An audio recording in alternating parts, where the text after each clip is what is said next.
I am the knave, Arlecchino, fourth of the Fatui Harbingers. The children of the House of the Hearth call me Father. I do hope our partnership proves to be a pleasant one, although I would imagine that should be fairly easy. After all, there's no cause for contention between us at the moment. Wouldn't you agree?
It's been a while since we visited Poisson. Maybe we should head over and have a look around.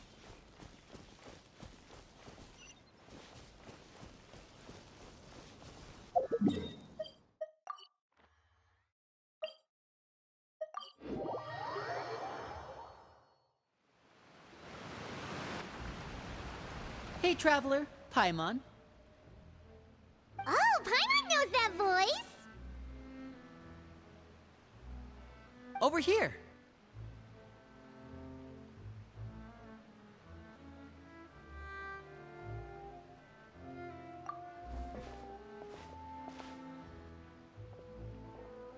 To borrow one of the more popular turns of phrase at the moment, this appears to be quite the fated reunion.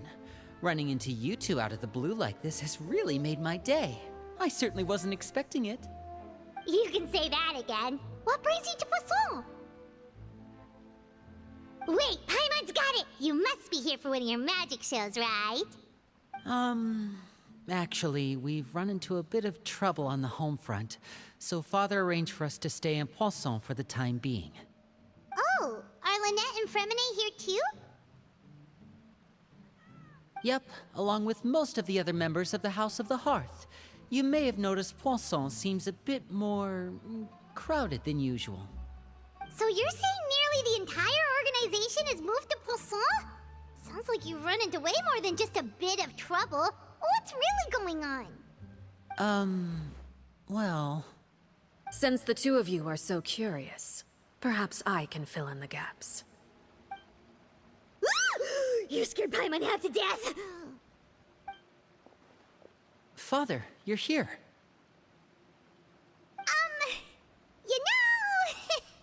On second thought, maybe we don't need to know? It's all probably super confidential House of the Hearth stuff, right? We totally weren't trying to pry or anything. No need to be nervous. I could sense your genuine concern from your conversation just now. Of course, I can also understand your confusion. Sending so many Fatui here to Poisson, it's only natural that some might suspect an ulterior motive to be involved. I understand. I'm well aware you've had your fair share of confrontations with the Fatui in the past, and I can't exactly guarantee that we'll remain on good terms in the future. As for right now, however, I would say we have little reason to be at odds, wouldn't you agree?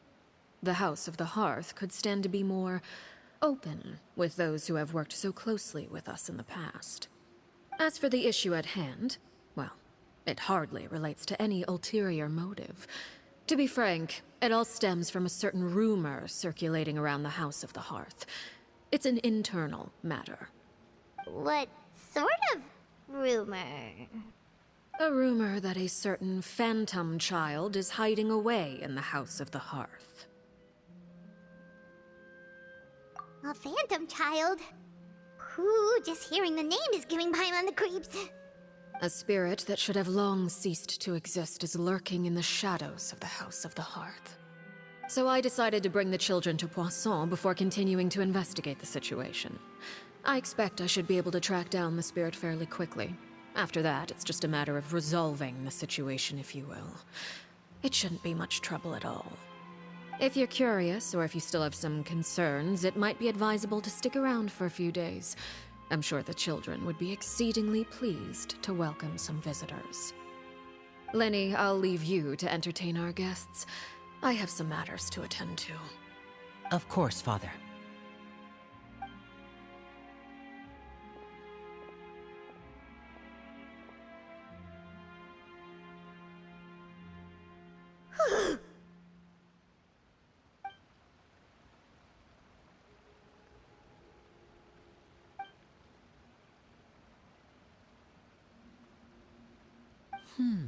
It has long been a dream of mine to invite you to our home and introduce you to my other siblings.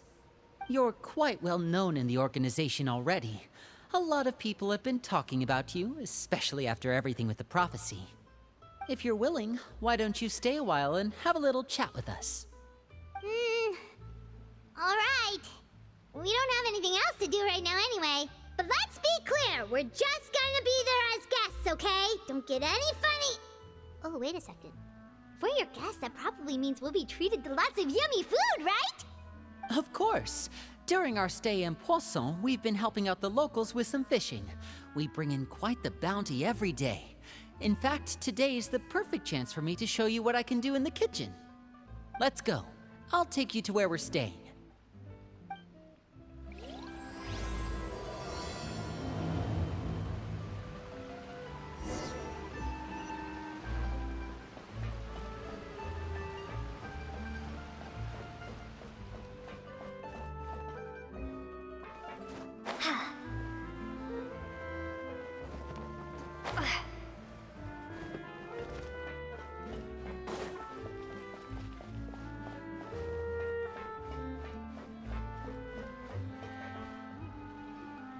We rented this house from one of the locals to use as a temporary base.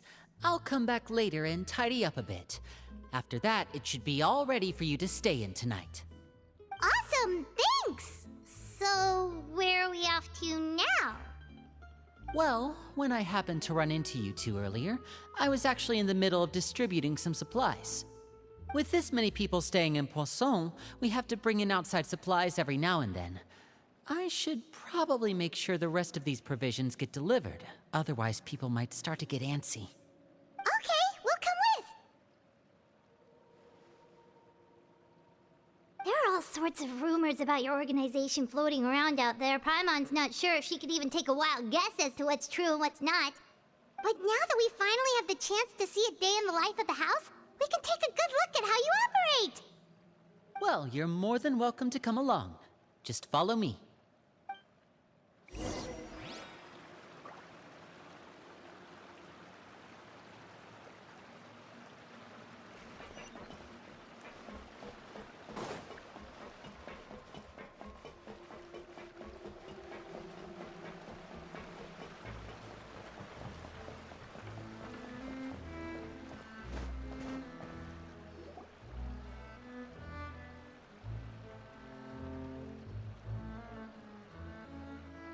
Linny!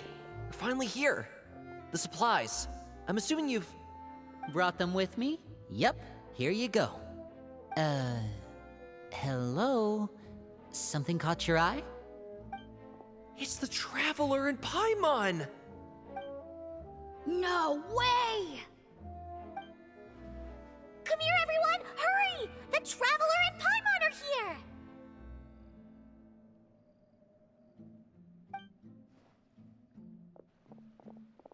One at a time, please. Don't crowd around them all at once.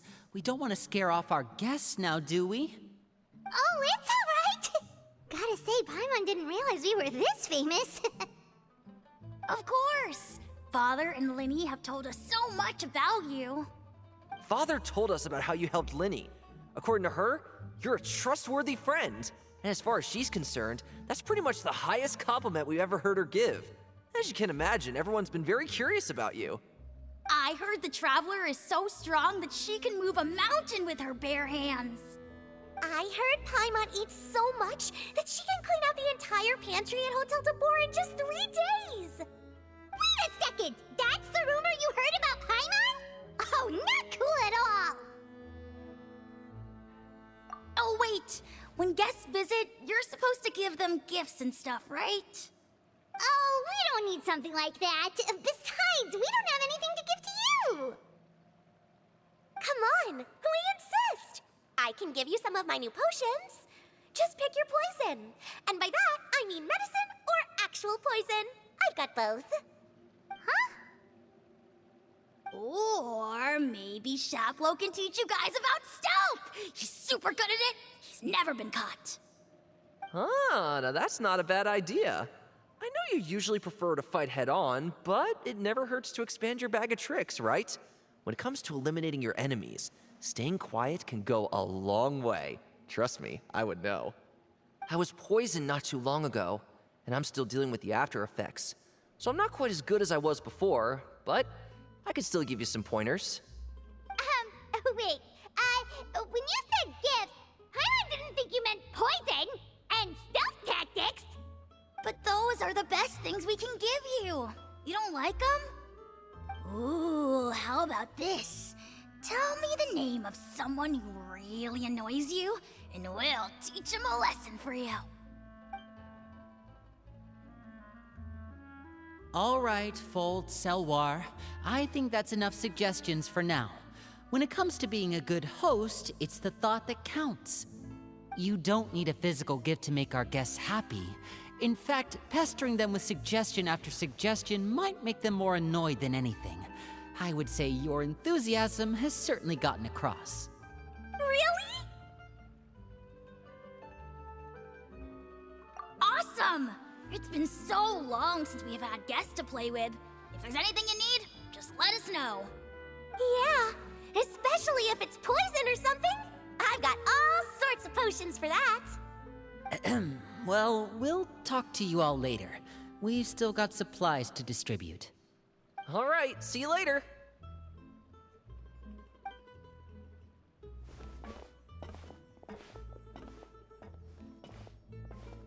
Bye!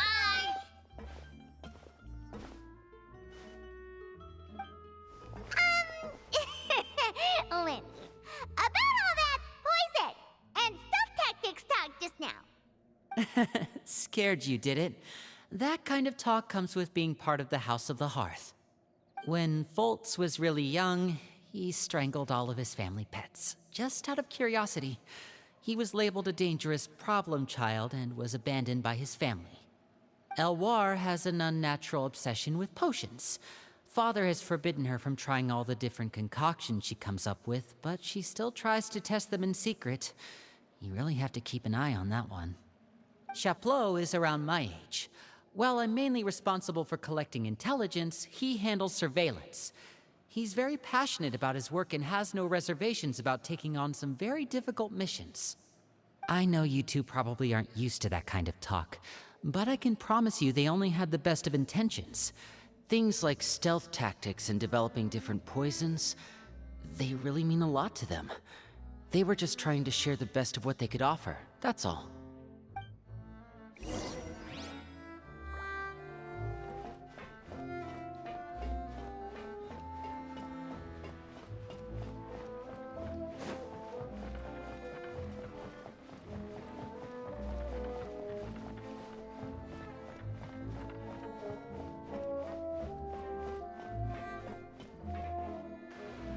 Filial, supplies are here. Thanks. And who are these two? Outsiders? Allow me to introduce you. This is the Traveler and Paimon. Oh, you're the famous duo I've been hearing so much about. It's nice to meet you. I heard you've traveled to all sorts of places. Is that true? Of course! We're making our way all across to that! Oh, good for you. You must be pretty familiar with Fontaine by now, then. Have you seen the new opera that started running recently? I think it's called... The 4,000 Thieves? Oh, this is the first we've heard of it. It seems like it's going to be fantastic. From what I've been able to tell from the posters, anyway. You should definitely check it out if you have the time.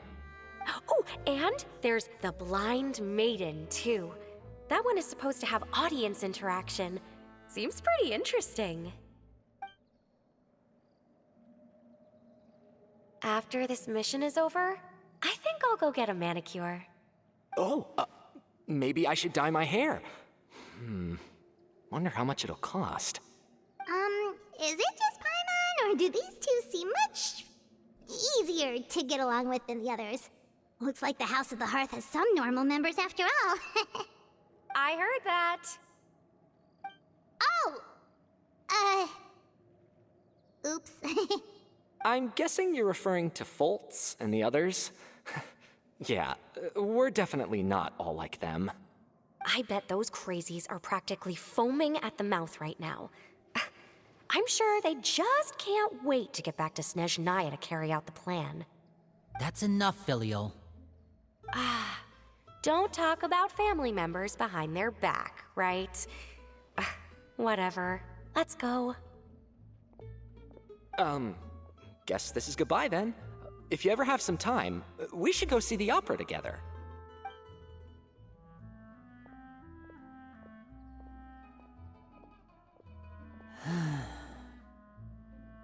Well, that's it for the supplies. We should probably head back as well.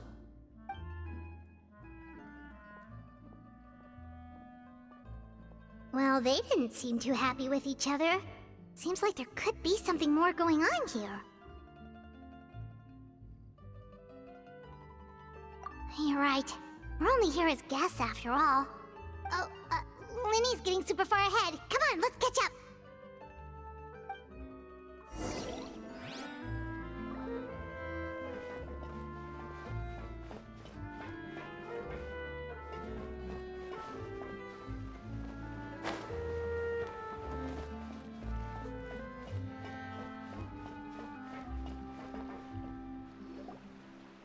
So, what do you think of the members you've met so far?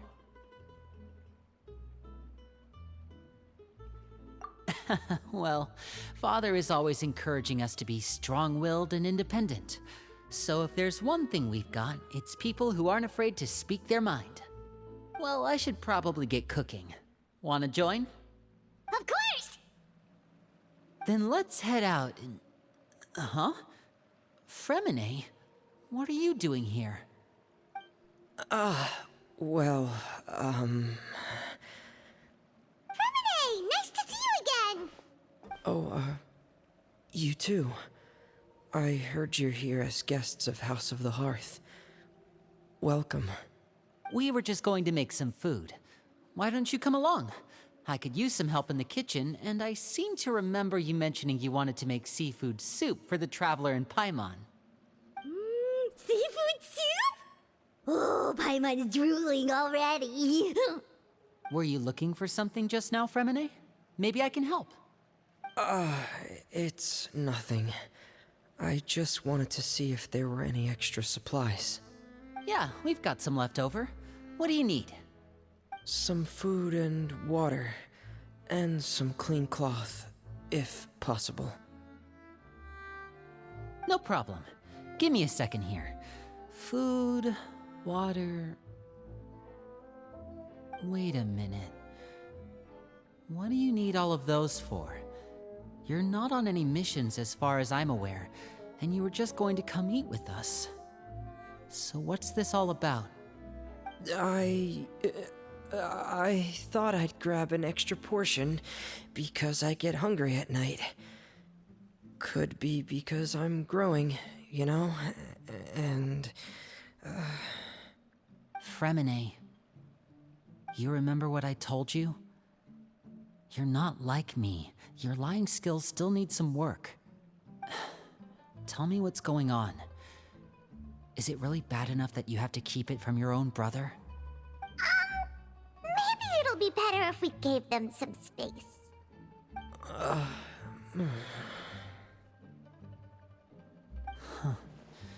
This is the first time I've seen that kind of look on your face.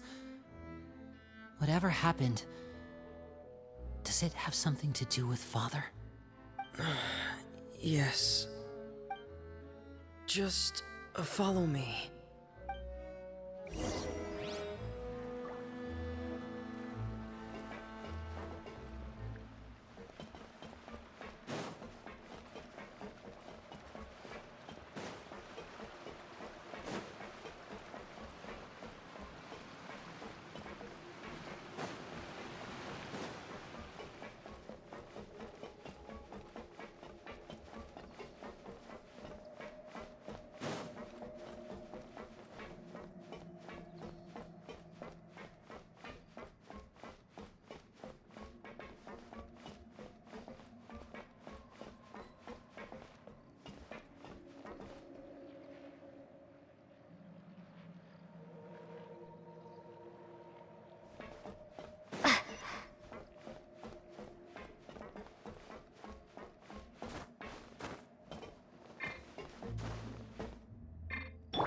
One with nature.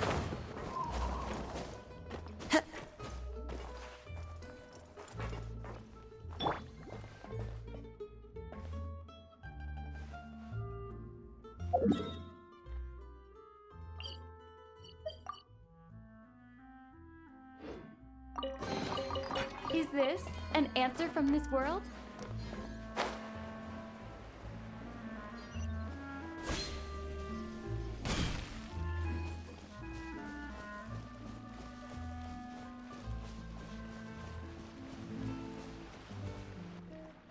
You're back! Oh, and you've brought some friends with you this time. Hello, my name's Linny. I grew up in the House of the Hearth. And you are? Hi, Linny. I'm also a child of the House of the Hearth, just like you. You can call me Clairvy. Clairvy? It's nice to meet you. Does that name ring any bells, Linny? No, not at all. That's not a name we have on our roster, I'm sure of it. What I'm not sure of, though, is how she managed to sneak in. She must be the phantom child Father's been searching for. From the looks of it, I'm guessing you were the one that found her, Fremine. You, haven't told Father, have you? No, I haven't told anyone. I've just been keeping her hidden. For how long? About half a month now. So ever since we got to Poisson, then. Do you have any idea what you're doing? I know what I'm doing. Really? Because from where I'm standing, it looks like you're hiding the very person Father has been trying to find. If Father finds out about this, everyone involved is going to be punished. You know the rules of the house, Fremine. I know you do. Father doesn't tolerate any form of betrayal. So why are you doing this? I've thought it through. And I just can't hand her over like that. Linny, don't you remember last year? Sheplo nearly died after getting poisoned during that one mission.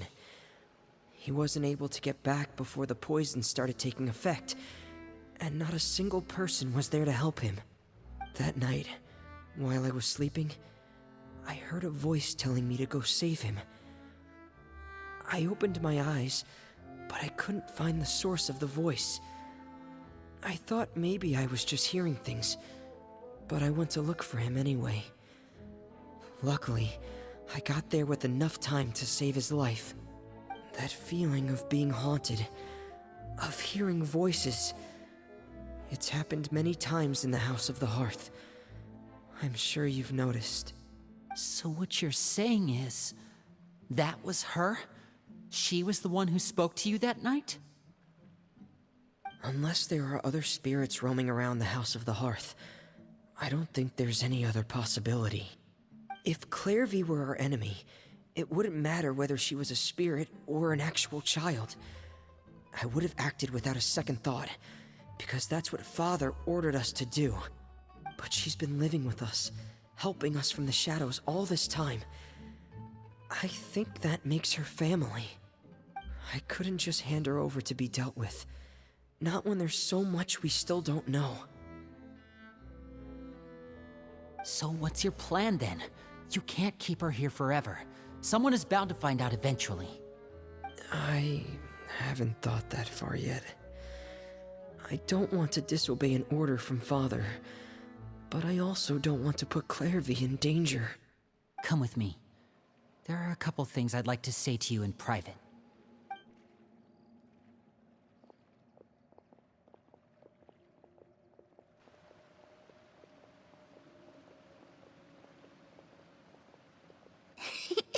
Those two sure care a lot about each other. Well, they got a funny way of showing it. From where Paimon was floating, it sure seemed like they were about to bite each other's heads off. No way! They have a really deep bond. I could tell right away, because I also have a friend like that. I just don't know how long that kind of bond can last. The darkness in the house runs deeper than you can imagine. No one can get out alive. I'm sorry, Linny. I really didn't mean to drag anyone else into this. Oh really? You didn't mean to? 'Cause I for one wish you did. Huh? What do you mean? You know, when we were younger, you didn't call me Linny. You called me brother, just like Lynette. We grew up together, the three of us. We were all orphans, all rescued by Father. Of all the siblings in the House of the Hearth, I think our bond was the closest. Later on, when you started calling me Linny, I wasn't actually surprised. After all, Lynette and I are related by blood. We've had to depend on each other to survive long before we joined the house. Linny, The darkest and most difficult moments of my life happened before you and I had ever met. I'm sure that's true for you as well. Even so, Fremine, we've stood by each other for all these years now, and to me, that means more than blood. You and Lynette are the most important people in my life. No one can replace you. So I won't let you face anything alone. Not if I can help it. Oh, looks like things are getting kinda heated between Linny and Fremine. Maybe we should go check on them. Oh, it's raining. I should put my clothes away.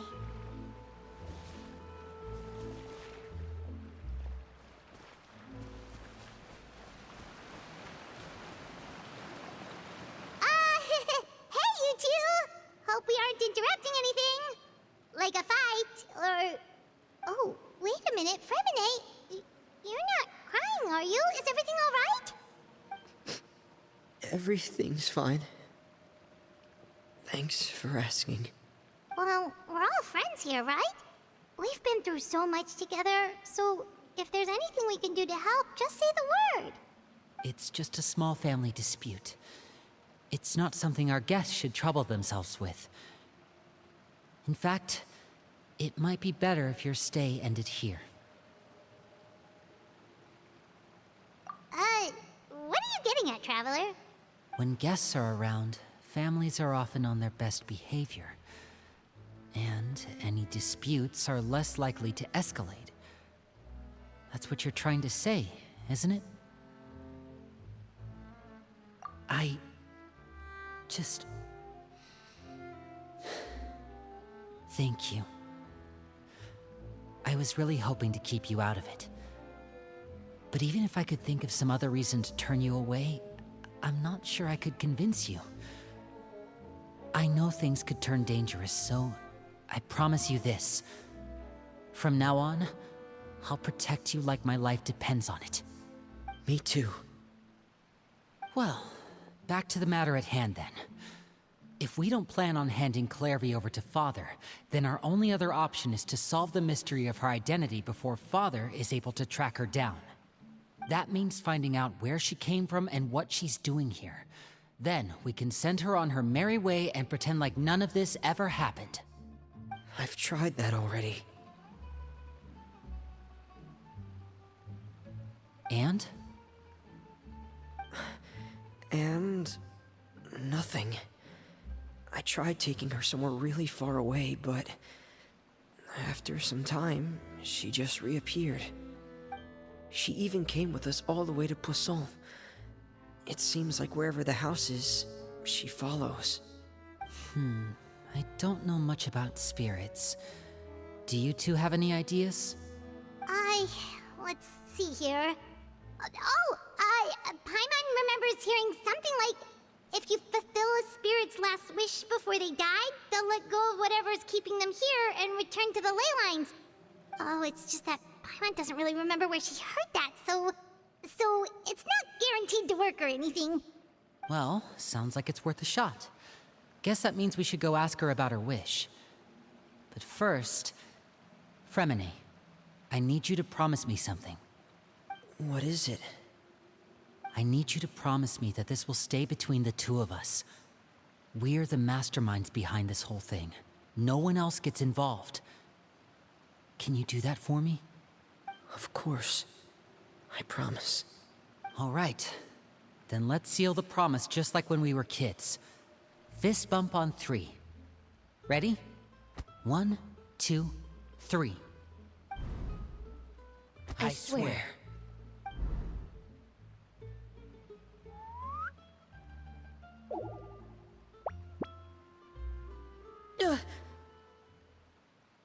Whoa!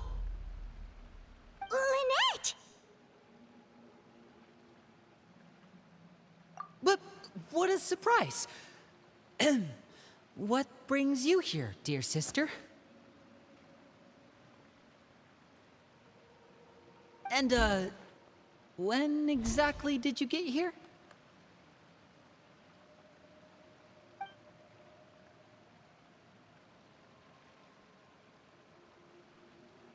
You're an idiot, brother. And you too, Fremine.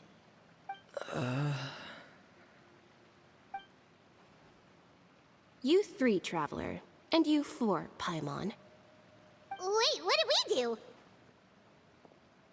I've seen Clairvy around the House of the Hearth before. I hadn't seen her in Poisson, so I figured she must not have come with us. But it turns out, you were just hiding her. I heard you talking about your plan. Rather than steering clear of the situation, I'd rather fully join in.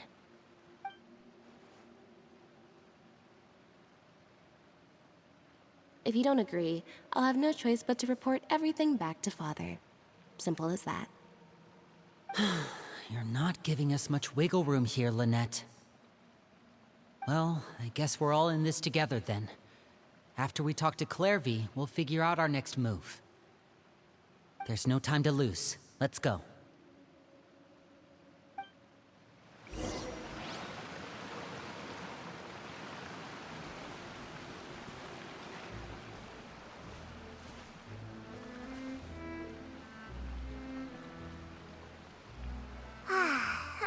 full. Thank you for bringing me this food, you guys. She said she's full, but the food doesn't look like it's even been touched.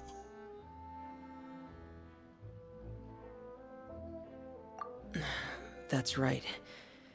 Based on what I've been able to observe, it doesn't seem like Clairvy can interact with the physical world at all.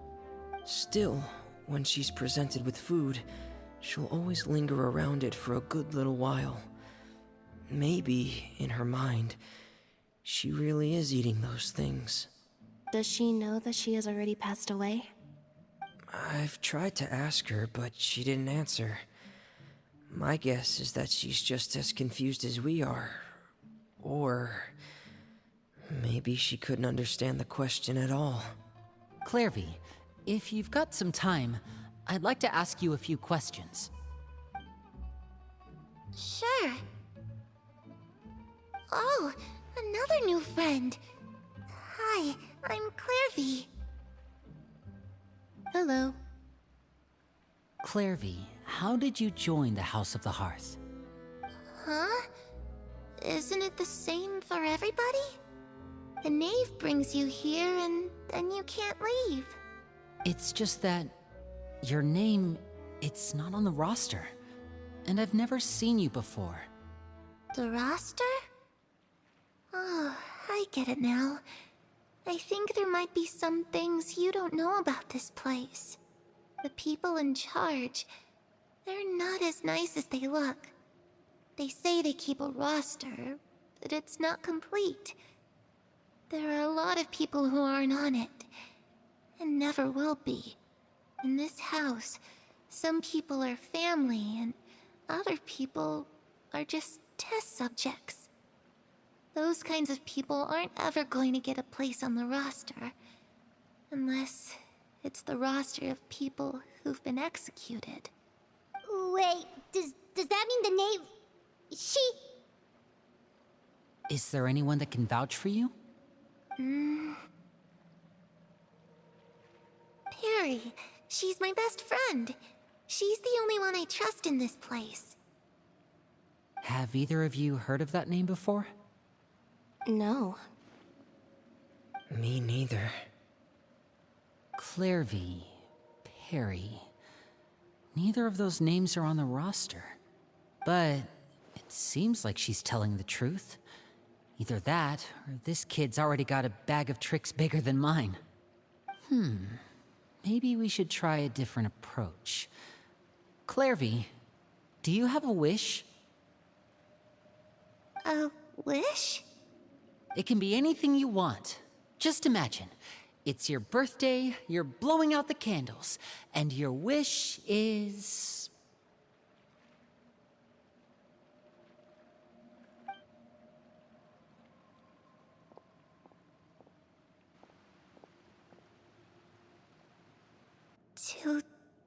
To go outside, where the sun can find me. That's... it? Well, that sounds easy enough. The darkness in the house runs deeper than you can imagine. No one can get out alive.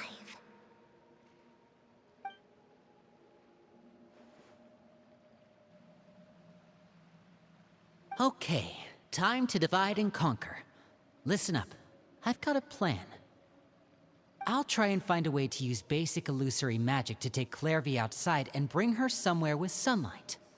Lynette, try and find the list of executions that Clairvy was talking about, and see if her name is on it. Fremine, you stay in Poisson. We can't be the only ones who've had run-ins with Clairvy. I need you to collect intel on everything she's said and done. Understood. I'll try my best.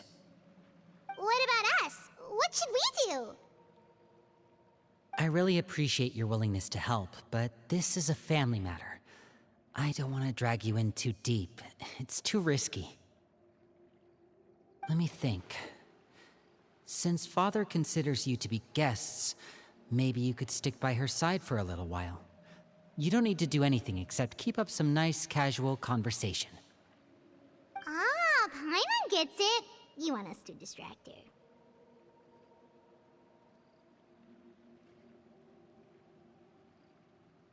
I'll give you a magic bird. If Father suspects something, all you need to do is release it when she's not looking, and it'll alert me that something's wrong. Of course, that's only as a last resort. If Father doesn't seem to notice us, there's no need to make contact. We'll reconvene here tonight after all's said and done. If the worst-case scenario happens and we're discovered, just tell Father everything. We're not going to let our guests get punished for our own actions. That's where we draw the line.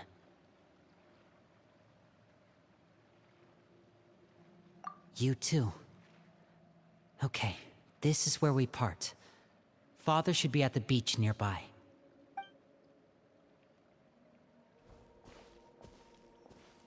I really hope this goes well. No, it has to go well. That's the only way this can get resolved.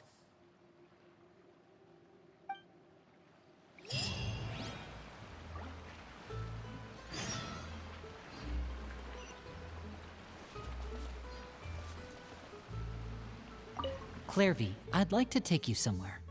Is that okay with you? Sure. Where are we going?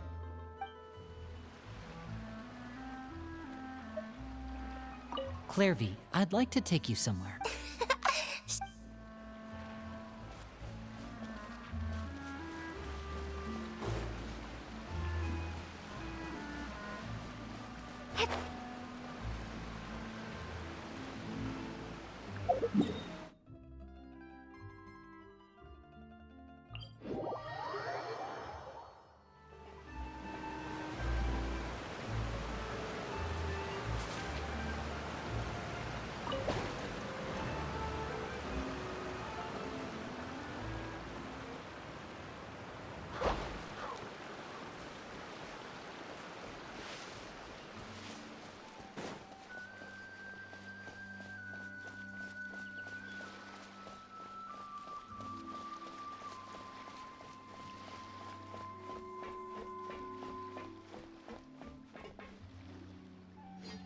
It's the knave! And... child! Hey, aren't you supposed to be in Snezhnaya recuperating? What are you still doing in Fontaine? Oh, it's you two. I didn't expect to run into you here. I was unconscious for quite a while after the fight in the Primordial Sea. After I woke up, I realized I was being taken back to Snezhnaya, and well, I couldn't have that now, could I? Not when I've still got unfinished business here in Fontaine. So, I mustered up all my strength and made the journey back on my own. What sort of unfinished business are we talking here? It has to do with Skirk, my master. I really wanted to meet up with her, but by the time I got back, she had already left. I still have so many questions for her. Without any other leads, all I could do was ask the knave to help me track her down. She must have left behind some traces from her time in Fontaine. Oh, okay, so have you found any clues? Unfortunately, no. While the House of the Hearth is adept at collecting all manner of intelligence, certain existences can still manage to escape our purview.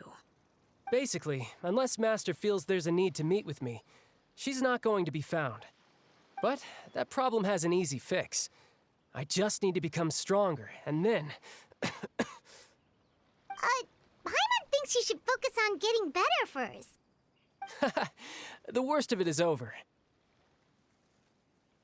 It's all thanks to that one kid from the House of the Hearth. Elwar, I think her name was. She gave me a bunch of random potions to drink. They didn't go down easy, let me tell you. Pain and chills all over. But they really did help speed up my recovery. And that's good, because it looks like I really do have to head back this time. The old man's been putting the pressure on me. He sent someone to tell me I'm needed for some sort of project. Project Stuja? Yeah, that's the one. I heard Regrator's involved too. I'm not looking forward to having to listen to all his monologuing, that's for sure. Hey, maybe you could think of a way for me to stay in Fontaine for a little longer. Helping Linny and the others brush up on their fighting skills would be far more interesting. If you and I could spar, that would be even better. I've been waiting for a chance to see you go all out. And what a sweet little daydream that is. but I also have a role to play in all this. I'll be leaving Fontaine shortly as well. Besides, considering how little they see fit to step outside the homeland, being called on to return to Snezhnaya by such illustrious dignitaries, what a great honor. Wouldn't you agree? One I could do without, I'd say. Is it just Paimon? Or does it kind of seem like they're... So, dear guests of the House of the Hearth, to what do I owe the visit? Well, we just... Right! We're super close to Linny and the others, but we still don't know much about you! Is that so? Introductions have already been made, have they not? Oh, well, you see? There's only so much you can learn about someone from a short introduction. At least tell us something a little extra, like... Why do you call yourself father? Huh, good question. I'd also like to know. The fact that you have to ask tells me our intelligence work has been quite successful. Telling you the answer to that question would only serve to undermine that success. And we can't have that, now can we? Spoken like a true diplomat. That was some expert sidestepping right there. Well, if there's nothing else, I think I'll take my leave. I still have a small matter to resolve at home. Wait, don't go!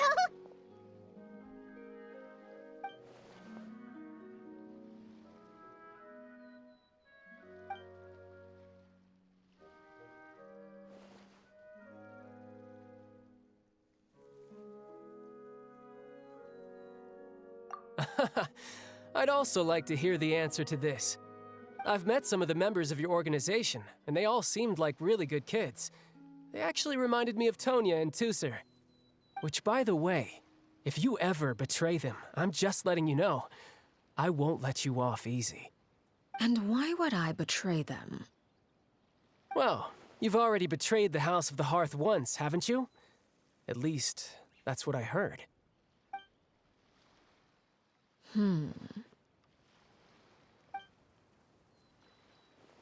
Okay, I admit.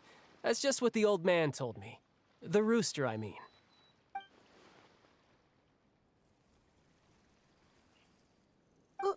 Wait, did you really do something bad to those kids?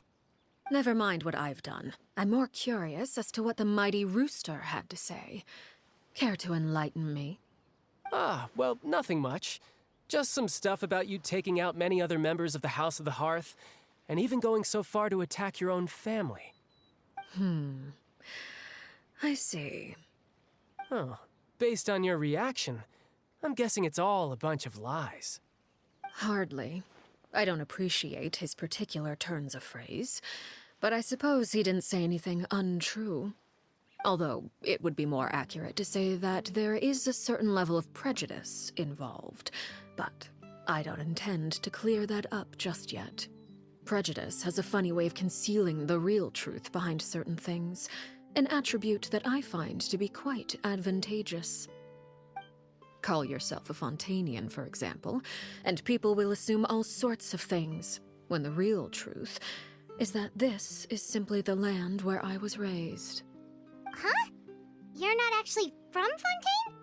But then why did you try to help out with the prophecy and everything? I was trying to protect the children born in Fontaine.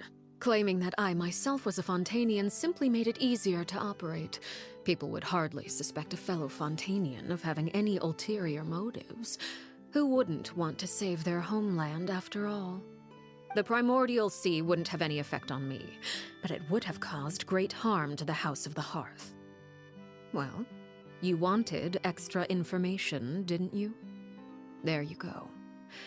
I hope that satisfied your curiosity.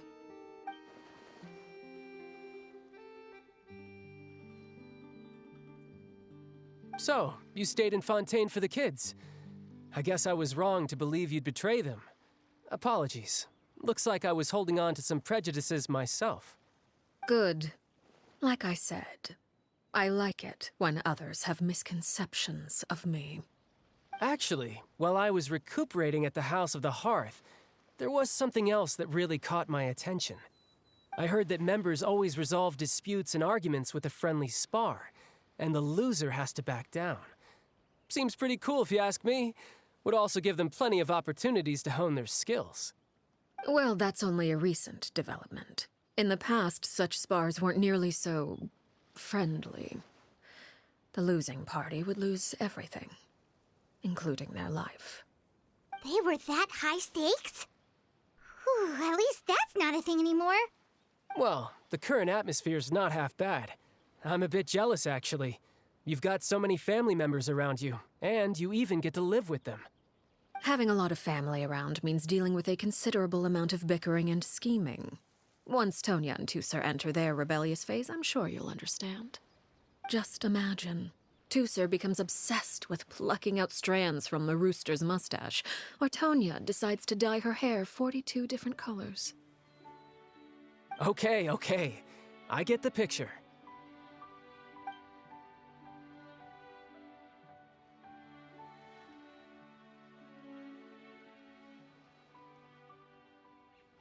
Well, would you look at the time? I should probably get going. Traveler, Paimon, I'm not sure where our paths will cross next, but the next time we run into each other, we should definitely try and find some time to spar. Again, maybe this is a conversation we can have when you look less like you're gonna keel over. All right. Well, thanks for everything, Arlecchino. No thanks necessary. You also played a part in obtaining the Gnosis. I would say we can call ourselves even. I like the sound of that. Well, I'm off. See you all some other time. We should probably get going too. Do you want to head back with us? Oh? You want me to leave so soon? Oh, well, you see, I'm rather enjoying the evening breeze. If you don't mind, I think I'll stick around for a bit. I have some things to think about.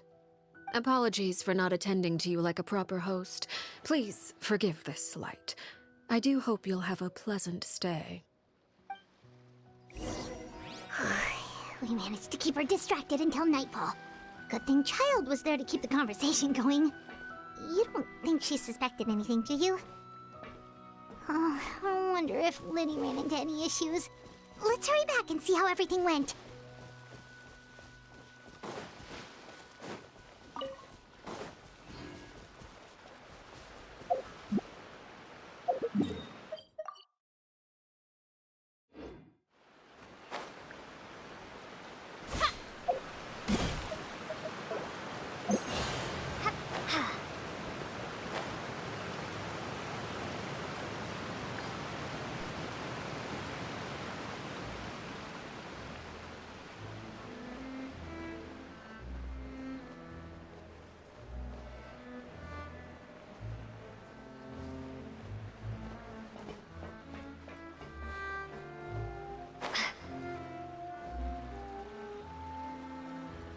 How did everything go?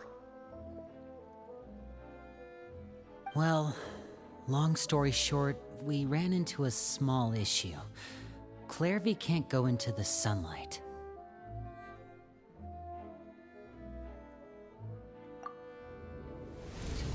Everything was fine at first. She followed me up to the surface just like I told her.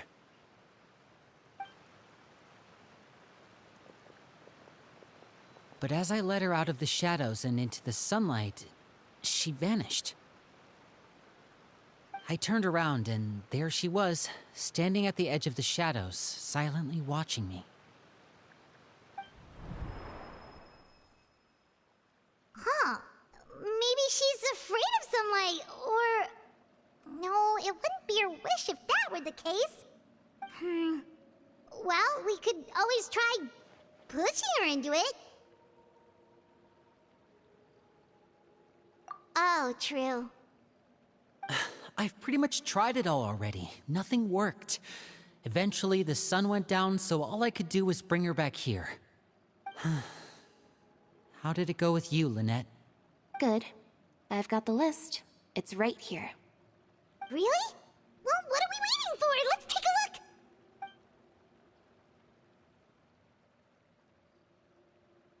Oh, that's a lot of pages. Oh, it's gonna take forever to get through it all. We can each take a section. Here.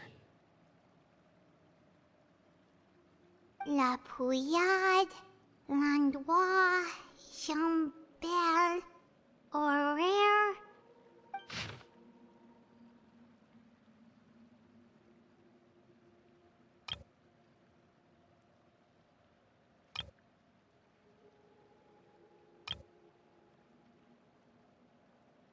Oh, yikes. That Horaire guy has a huge scar on his face. He's kinda giving Paimon the creeps. Ah, I've met him before. The scar is from an injury he received during a mission. I still remember him joking with me about it. He said any future lover would take one look at him and then lose all interest. Did he say anything else? Well, I asked if there was someone he was interested in. He said no, and that's where our conversation ended. It was only later that I learned he really did have someone he liked. He risked everything to escape so he could be with her, but it didn't work. One day, Father asked to see him, and, well, I never saw him again after that. Wait, so that means the knave, she... It may seem cruel, but it's just one of the rules of the house. Betrayal is not to be taken lightly. We know too many secrets to come and go as we please. So, if you do try to leave, you pay with your life.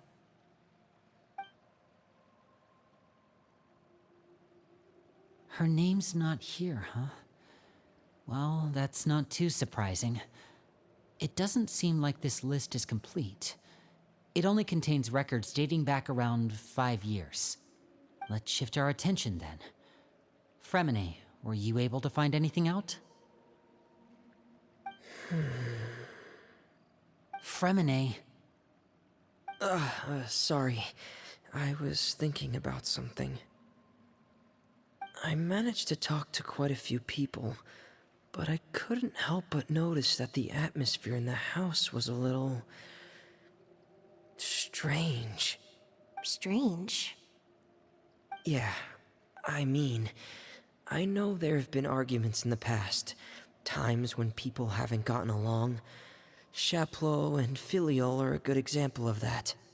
Oh, those are two of the people that we met while delivering supplies. Paimon can see how they might not get along. They had very different vibes, and their, interests seem to be pretty different as well. That's to be expected, actually. Father brought us all here, shared her knowledge with us, taught us how to fight. That's one thing we all share. But that's also where the similarities end. Not all of us feel the same desire to stay here. As members of the House of the Hearth, we're also considered part of the Fatui.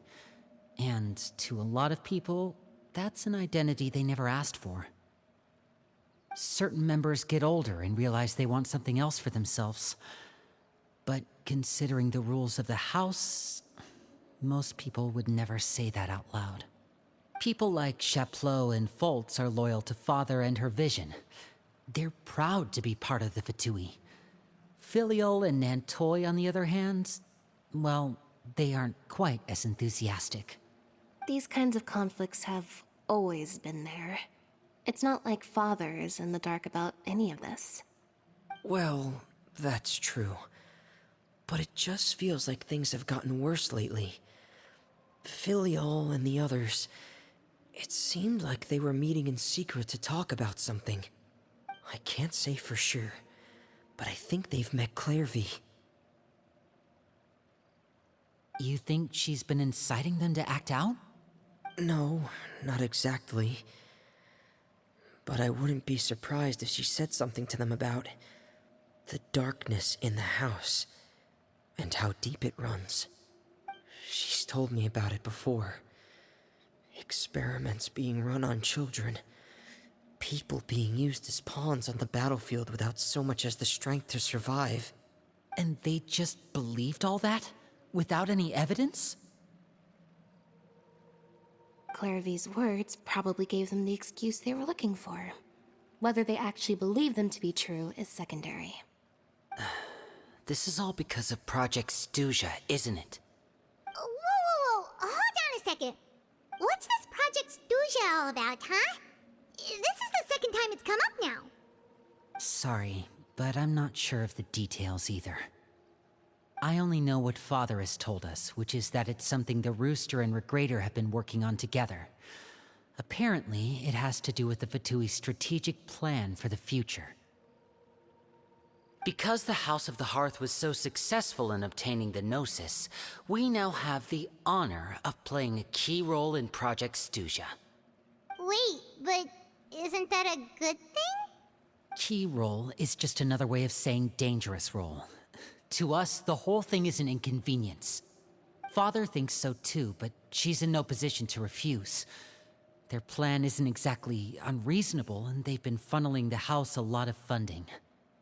It's just that we'll lose a lot of members in the process. Participating in the plan, it's an honor in name only. What they're really trying to do is subdue us. The existence of an intelligence organization outside their control makes them feel uneasy.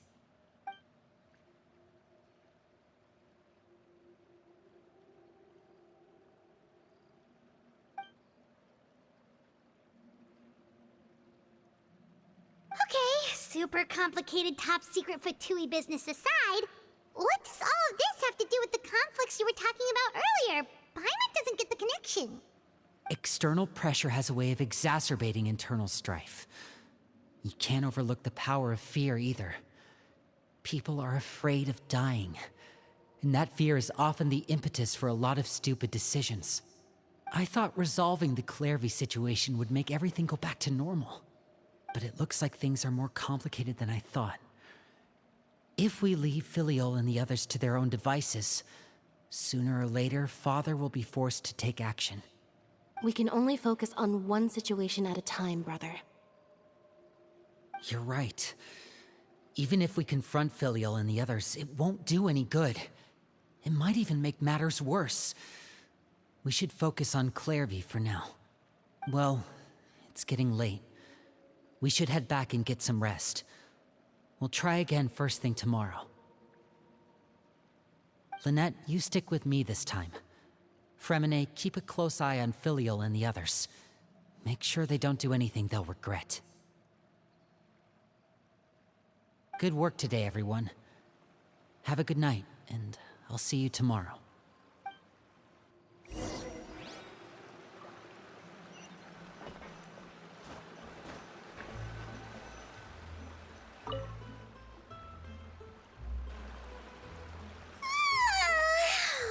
I'm always looking forward to an early night, but she can't sleep at all. Hey, you don't think the Knave will be too angry with Linny and everyone if she finds out about all this, do you? She's even scary when she smiles. If she were to actually get angry... Ooh, you have to protect Paimon if that happens, okay, Traveler? Oh, well, in that case, we should just plan on running away. We'll grab Linny and the others and we can make a break for it as fast as we can.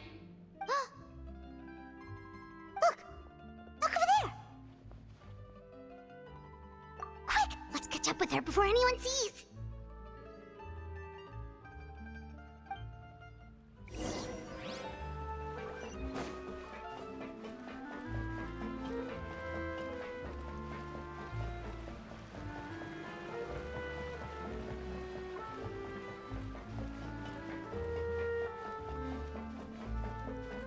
Over there!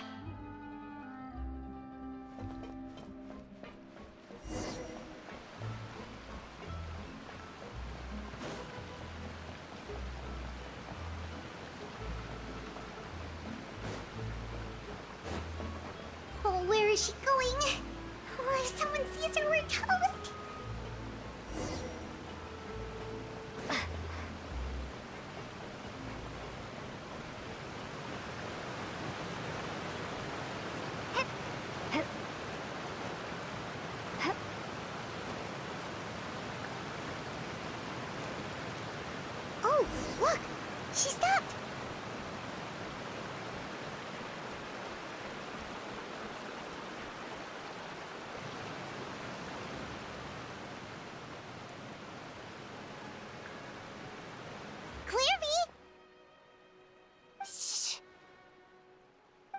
the window while no one was looking. Look how pretty the outside is. If only I could have more than this. You probably think I'm being silly, huh? All this hopeless resisting. It's better to dream of what I could have than try to make it a reality, right? Please, help us get on the same page here, Clary. We need you to tell us what you know. Can you do that? Sure. Although, after you hear all this, I think you might regret that decision. Everyone in this family is nothing more than a tool. Something to be used and exploited. We're all expendable. Including me. As long as you're useful, you get to stick around. Lose your value, and you're handed over to the doctor, experimented on, and given a fate worse than death. I've seen it happen again and again, and I've had enough. You're saying the knave did all that? It's just, that doesn't seem like something she would do. She's scary and all, but it seems like even she has lines she wouldn't cross. I knew you wouldn't believe me. Everyone thinks she's a good person. They all think of her like a real mother. Mother? But she doesn't deserve that title. She's disgraced it and tarnished it. And if I had things my way, I'd never see her again. If only Perry were here, she'd understand. Perry. There's that name again. Also, Paimon's getting a strange feeling. It almost feels like she's not really here with us. Paimon can't tell if she's actually talking to us or if she's mistaken us for someone else. Well, in any case, it seems like she really needs someone to talk to. We should keep her company for a little longer. She looks so young. But it seems like she's been through a lot. It's getting windy. I should close the window. Ooh, look at the moon. Isn't it pretty? Hey, wanna hear a secret? I heard that if you look up at the night sky in Snezhnaya, you can see the aurora. It's supposed to be super pretty. Even prettier than the moon tonight. Perry and I promised each other that once we're older, we're gonna go see it together. But I can't find her. I'm worried she's also been... No, that wouldn't happen to her. She's special. Mother likes her a lot. I should really go talk to Mother, but we just fought. She doesn't want to see me, and I'm too scared to face her. What should I do?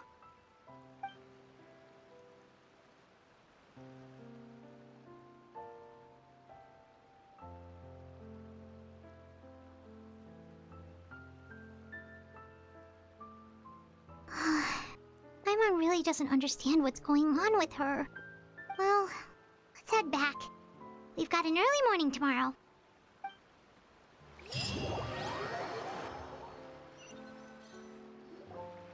All right, looks like we're all here. Let's go ahead with the plan. Oh? What is it?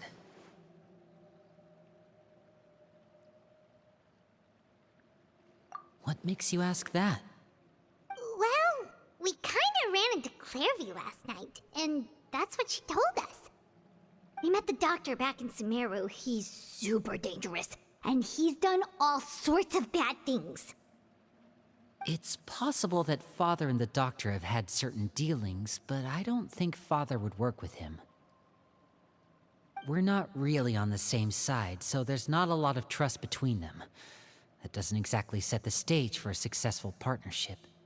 I did hear, though, that when Father first became a Harbinger, the Doctor offered to work with the House of the Hearth. Father rejected most of his proposals, except for one. It had to do with some sort of secret experiment. Secret experiment? Could that be what Clairview was talking about? I don't think so. I don't know any details about the experiment itself, but I do know it's an entirely independent operation. The doctor only proposed a direction for the research. That was the extent of his involvement. I still don't think that counts as working together. The details of the experiment are confidential, but complete records are kept on all participants. That doesn't seem to be the case with the situation Clairvy referred to. I know you don't agree with some of the Fatui's methods, and I'm not asking you to. But I am asking you to trust us on this. The House of the Hearth has its own principles. There are certain lines we're not willing to cross. Alright, that's good to hear at least. Clairvy seems to think the knave and the doctor worked together to do something horrible. If that turned out to be true, Paimon doesn't know how he would even face you guys.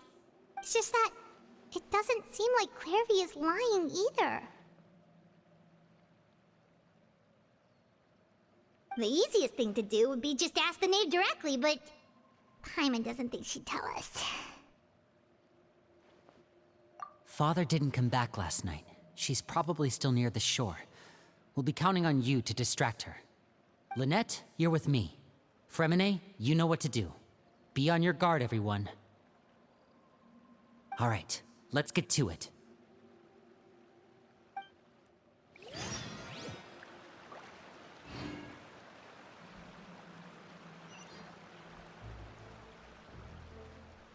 Where are we going today? Let's try somewhere further away this time.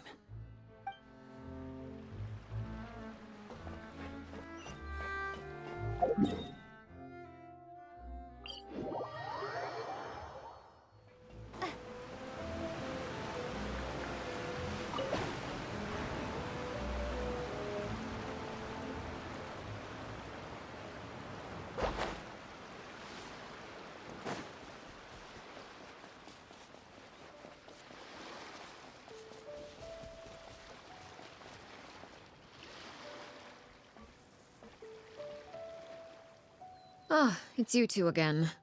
I must say, you look a bit pale. Did you have trouble sleeping last night? A little. Perhaps if you had less on your mind, you'd be able to absolve yourself of such troubles. So what are you planning to do now? Catch up on some sleep? Or should I give you some time to rack your brain for a topic to discuss before I ask any questions? Although I must profess to being curious. Without child here, how do you plan on distracting me? Us? Distract you? Good one. But no, we were just here for a chat. Looks like you could have used some extra time to think. No matter. If you don't have any other plans, why don't you accompany me somewhere? Don't worry. I'll be sure to steer clear of any scheming children. The ocean breeze is sure nice today. Children always think they can hide things from the grown-ups. But nothing gets past me. Least of all a little scheming. I think I'll let them have at it for a little longer. I can be very patient. Well, I'll leave you to think things over. If you're so inclined, meet me outside the Palais Mermonia. Good things come to children who do as they're told. So I do hope you decide to tag along. If only for your friends' sakes. What should we do? She clearly knows about everything we've been doing, and Paimon doesn't think it'd be a stretch to say she was threatening us just now.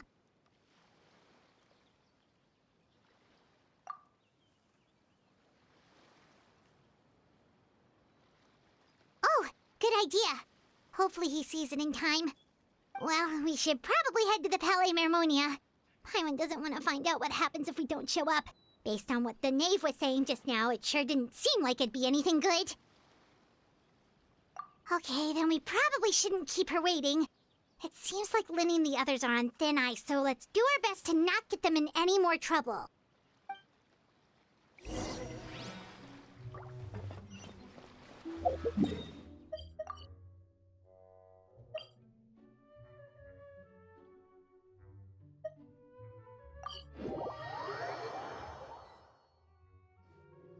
seeing as we still have some time before my meeting, we might as well enjoy some pleasant conversation while we wait.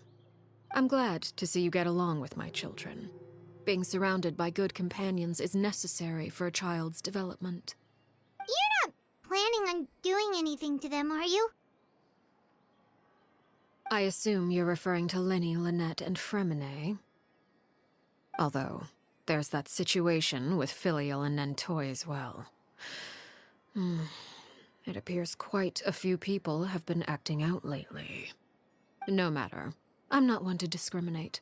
All those who betray the house meet the same fate. There are no exceptions. Does that mean you're going to kill them? Oh, are you here to beg for their lives?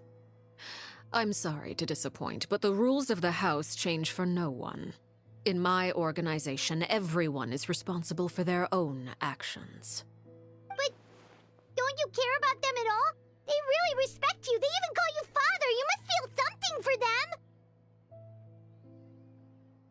Any organization in which feelings come before principles is one destined for ruin. The House of the Hearth is hardly an exception. You could say our principles are more stringent than most. Perhaps I can offer you this consolation at least. As our guests, you two will not be held accountable along with them.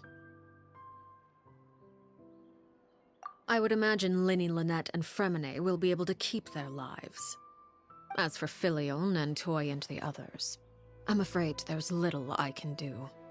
They can try to escape, but once you know our secrets, there's no getting out alive. But that's awful. Ah, you seem concerned. Out of consideration for my guests, I suppose I could turn a blind eye for a little longer.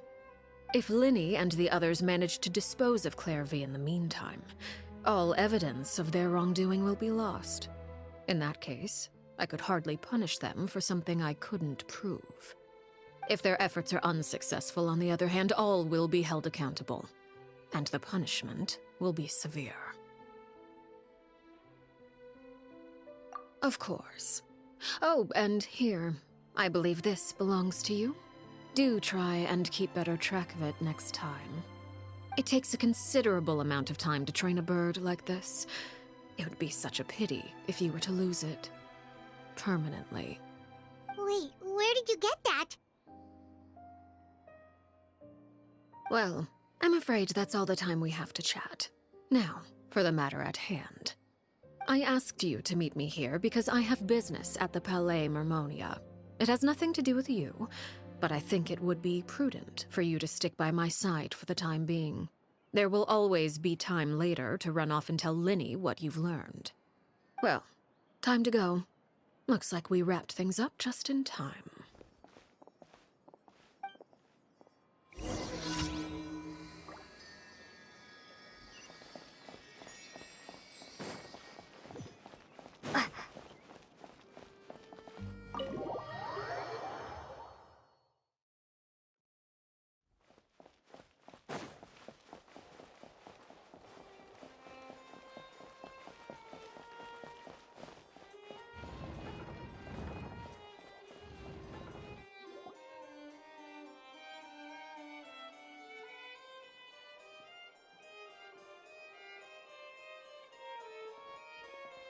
It's been a while, Monsieur Neuvillette. I must say, I wasn't expecting my meeting request to be approved quite so quickly. The Palais Mermonia operates with an efficiency worthy of admiration. It is only right that an esteemed diplomat such as yourself should be afforded the proper level of respect. Although, if I may speak plainly, I must confess that I did not anticipate we would have the occasion to meet again after presenting you with the Gnosis. I see you've brought the Traveler and Paimon with you as well. If I may inquire as to the purpose of your visit. I'll be departing Fontaine shortly. There is, however, an outstanding matter that I would like to see resolved before I go. It requires a rather lengthy explanation, I'm afraid. So I took the liberty of explaining everything in this proposal. Please review it at your leisure, Monsieur Neuvillette.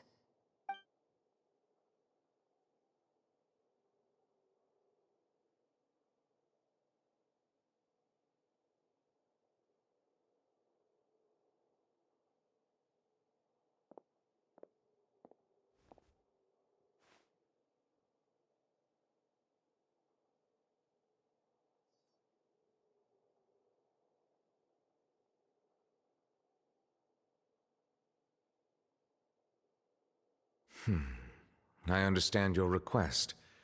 However, at the risk of causing offense, I must admit that I fail to see why you would wish for such a thing.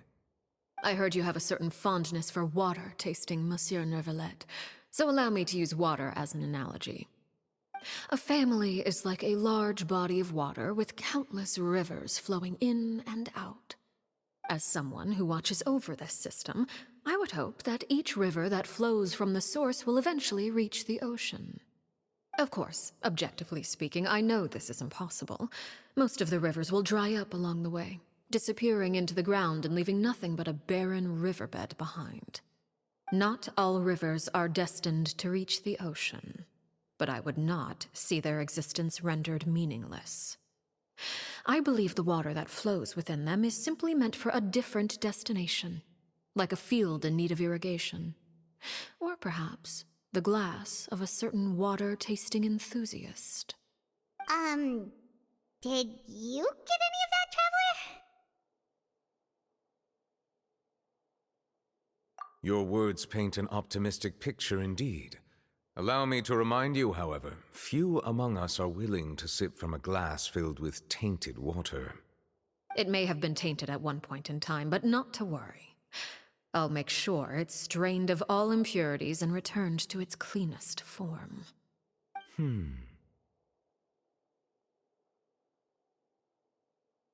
I seem to recall there being a transactional aspect to your proposal. Perhaps you could expound on that? If you accept my proposal, Monsieur Neuvillette, I will gradually withdraw my forces from Fontaine. And, unless absolutely necessary, I will no longer carry out any special missions within Fontaine. I presume I can take your words to mean that, in the future, cases similar to the Tartuffe assassination will cease to cross my desk?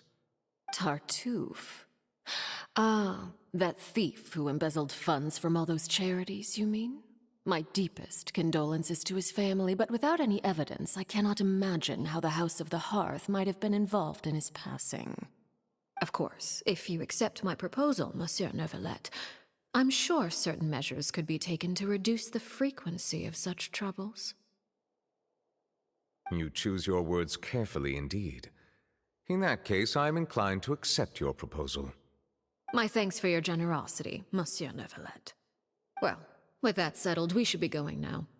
I took the liberty of bringing along 2 bottles of spring water from Snezhnaya for you to enjoy. I do hope I get the chance to hear your impressions. Perhaps at our next meeting, yes? Indeed. I trust you would not overlook your commitment in the meantime. All right, Traveler Paimon. Time to go.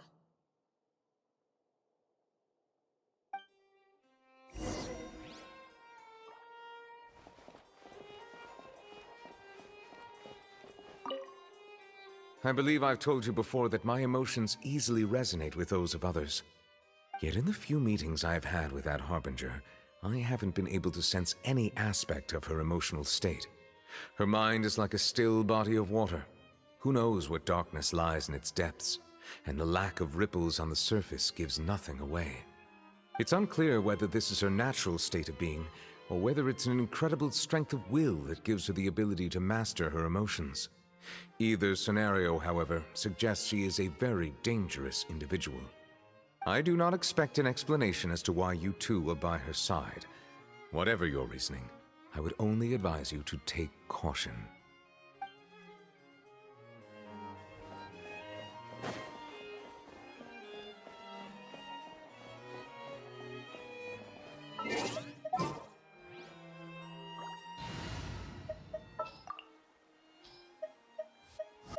The pleasure is all mine.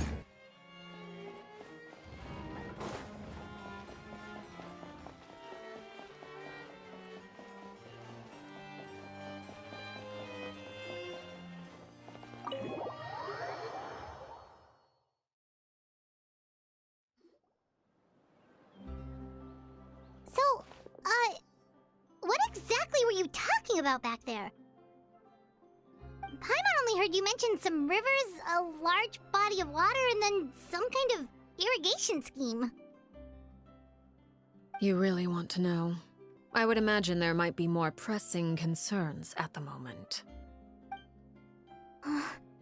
Lenny, Paimon really hopes everything's going okay.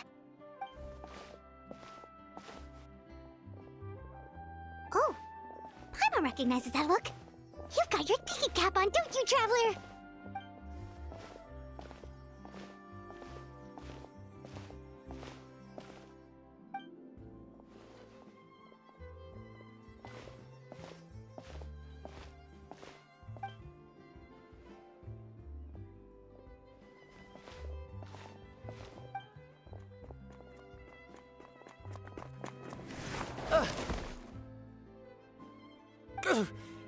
Oh, shoot. Are you alright? Oh, jeez. I'm so sorry. I was so focused on selling these papers, I wasn't looking where I was going. Well, let me make it up to you at least. Here, take this paper. On the house.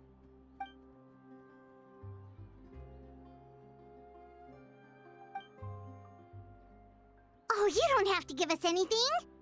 Please, I want to. It's not like I'm short on supply. All the extras will be useless come tomorrow anyway. It's my fault, really. I was just trying to bring home some extra mora for the family, but I bit off more than I can chew. I haven't had many takers today, so I'm still swimming in papers.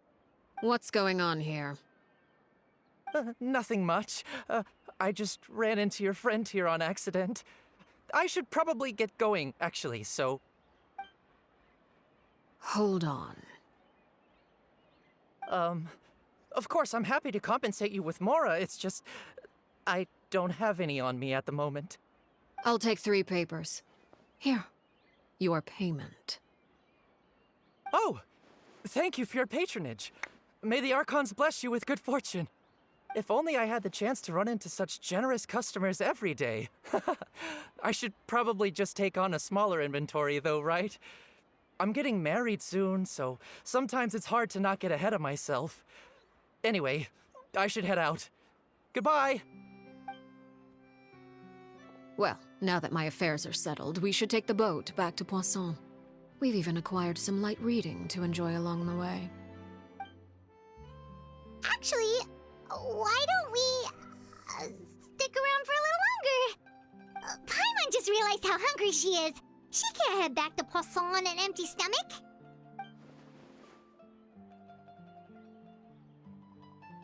It appears you two are under the impression that delaying our return will somehow alter the situation in your favor. I'm sorry to ruin your fantasy, but your efforts are meaningless. That being said, I could be persuaded to give Linny some extra time. I just have one condition. If you agree to my request, I'll even answer some of your questions. You're quite curious about Clairvy, are you not? And my relationship to her. Wait, why are you being so generous all of a sudden? You're not gonna ask us to do something bad, are you? You overestimate yourself. You don't have the talent for bad things.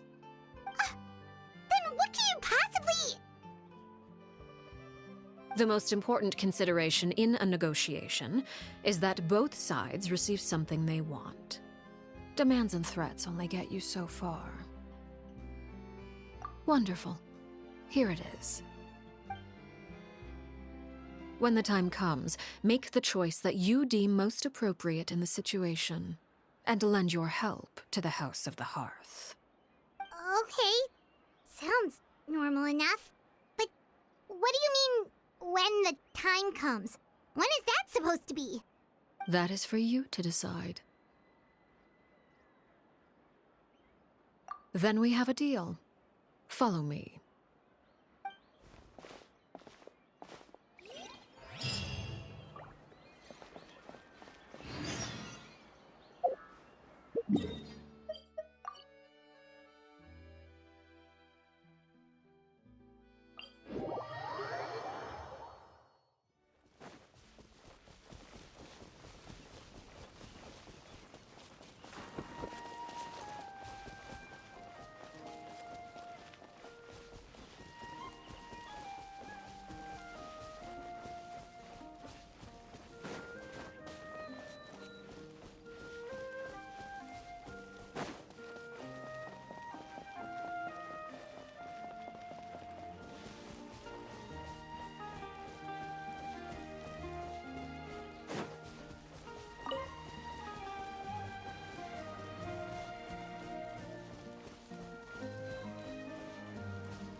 place?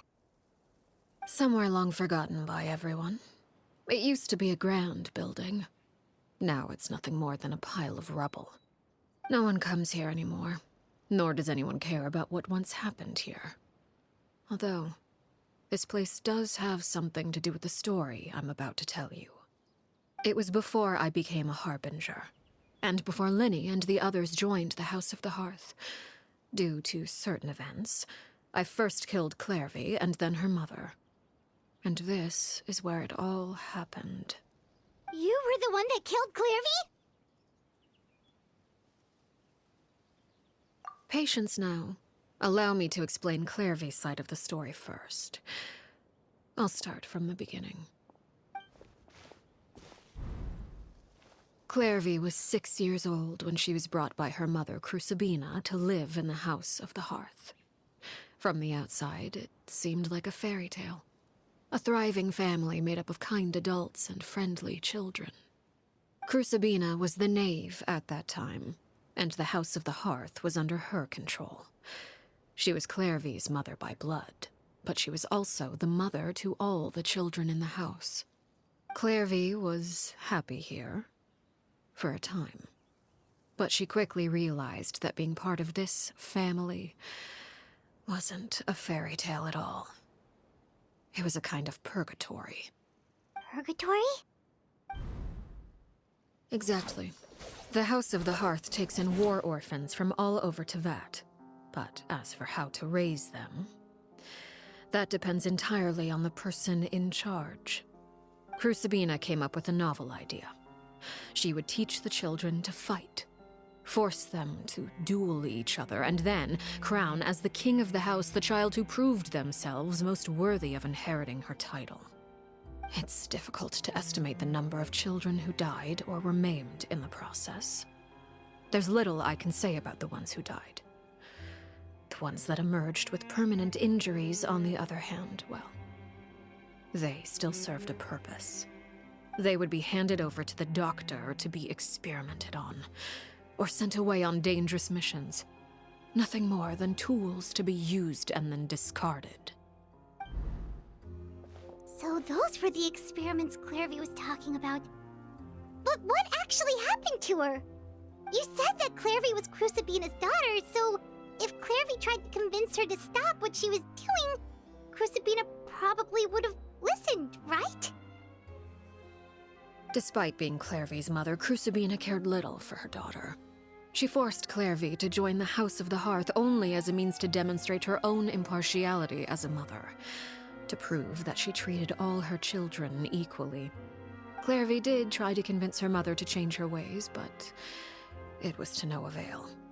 After her efforts failed, the only other option was to rise up and try to fight back. Unfortunately, the other children had already been thoroughly indoctrinated into the illusion of happiness Crucibina had created. Of course, there was one exception. Someone Clairvy's age who knew the truth about the House of the Hearth. Her name was Peruere. Wait, the friend that Clairvy mentioned? Friend, huh? I suppose we can call her that for now. Clairvy was a cheerful and passionate person with a tenacious spirit. Peruere, on the other hand, was rather cold-blooded. Her cold-blooded nature allowed her to see through Crucibina's facade. Yet, it was also this cold-bloodedness that prevented her from acting against it. At least at first. While Clairvy longed for freedom, Peruere was convinced that, amid all the fighting and violence, she would make it until the end. Despite their differences, the two became fast friends, united by their knowledge of the truth. Clairvy told Peruere that she hoped to create a real family, where no one would be killed or sacrificed. There may have been a certain naivete to her ideas, but Clairvy proved her determination many times over. She tried countless times to run away, ask for help, or expose the truth. But her efforts only earned her beating after beating. The only thing that kept her going was her strength of will. Even with her body racked with pain, she would still stand on her tiptoes and open the window at night. She and Peruere would look out at the moon together, a fierce longing for freedom shining in her eyes. But one day that light simply vanished. Oh no. What happened? Her hopelessness resulted from a culmination of things. 10 years had passed. 10 years worth of failure after failure. She and Peruere weren't children anymore, but finding any chance to escape still seemed as hopeless as ever. It was during this time that Peruere suggested a new plan. If escaping was out of the question, why not take down the very person sitting on top of this throne of lies? Mother herself. Clairvy rejected that proposal. She claimed that, as a famous harbinger, Crucibina possessed an unimaginable amount of power. Trying to kill her would have an incredibly low chance of success. Clairvy never gave another reason, but Peruere could see it written all over her face. Clairvy still thought of Crucibina as her mother. Killing her own flesh and blood was a line she couldn't bring herself to cross. If she couldn't escape and fight back, then only one option remained. Precisely. Death was the only way that she felt she could be free. It happened during a duel. When she arrived at the dueling ring that day, her partner turned out to be none other than Peruere, the very person that had stood by her side all those years. It was a fierce battle. But ultimately, Clairvy decided to let Peruere end her life. From that moment on, Peruere's journey was one written in flames. When the rain finally came and washed it all away, there she stood, the sole victor in Mother's endless game of slaughter. A trail of corpses strewn across her path to success. It was the very result she had predicted 10 years prior. Even then, she believed she would make it until the end. She wasn't surprised by the fact that she emerged as Mother's undisputed heir. Rather, her success left her with an inexplicable sense of restlessness. She was unsettled. And there was only one thing that could quell that sensation. Perhaps you two would like to take a guess as to what it was? Crucibina, you mean? But... Correct. This is the place where Peruere killed her best friend. A mere year later, this is also the place where she fought tooth and nail to kill the mother they shared. The moment she acted, any conception of what was right or wrong ceased to matter.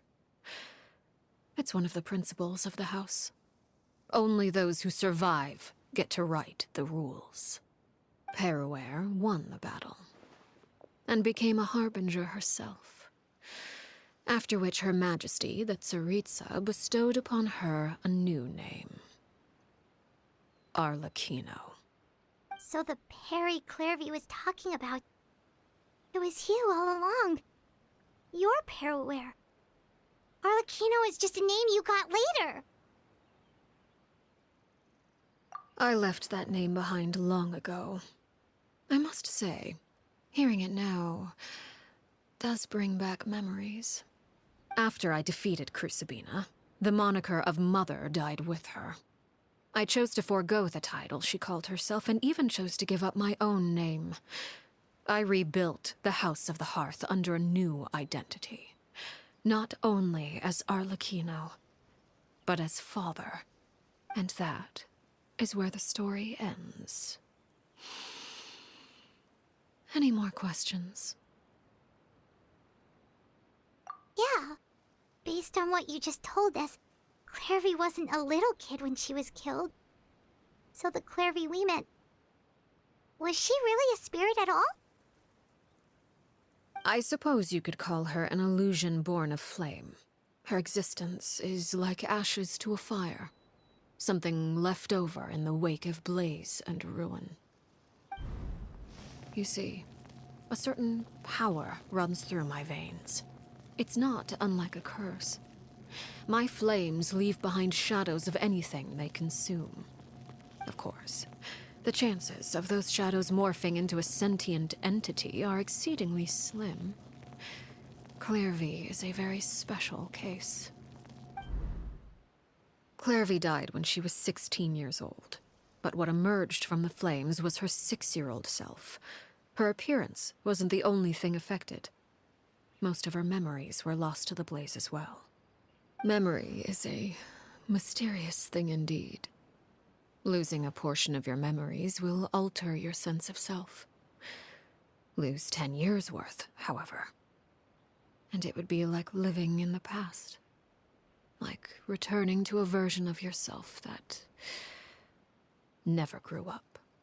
No wonder Paimon got such a weird feeling when we were talking to her. Perhaps I should put it this way. Clairvy is someone trapped in time. It may seem like she exists with us in the present, but she truly lives in the confines of her own past.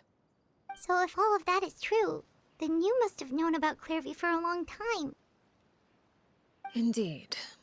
She's a rather volatile and unstable entity. Sometimes she would look after the children. She's even saved some of their lives. But other times, she would hide from me and become obsessed with revealing the truth about the house to anyone who will listen.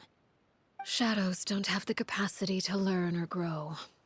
Any new information they encounter is quickly forgotten over time. Your attempts to expose Clairvy to sunlight, they failed, yes? The reason is actually quite simple. In Clairvy's mind, the house is impossible to escape, and it is this very perception that traps her there. But no matter. All I have to do is kill her again, and all will be resolved. I don't anticipate so much as a single speck of ash will be left behind this time. Wait! Paimon can understand why you might want her gone, but isn't there another way? So what if she's trapped in her 6-year-old self? She's still your friend! At least talk to her first! It's too late for that. She broke the rules, and now she must be punished. That goes for Filial and Nantoy as well. She's had quite the effect on them. I hope you understand. The difference between Crucibina and myself lies in our formulation of the rules, not our policy for enforcing them. Upholding the rules without question is a trait we both share, because that is how a household should be run.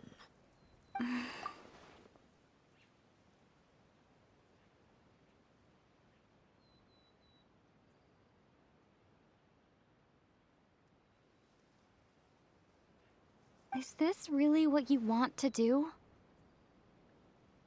Whatever could you mean? Don't you want to say a proper goodbye at least? Whether as a killer or as a father, there are two things that must be avoided at all costs: anger and sorrow. Anger makes you impulsive. Sorrow causes you to waver. Well, it appears it's about time to proceed. Before we arrived, I told some of my well-behaved children to bring our troublemakers here by nightfall. I do believe I've kept my end of the deal. I give your friends quite a bit more time. As for what happens now, we'll just have to wait and see.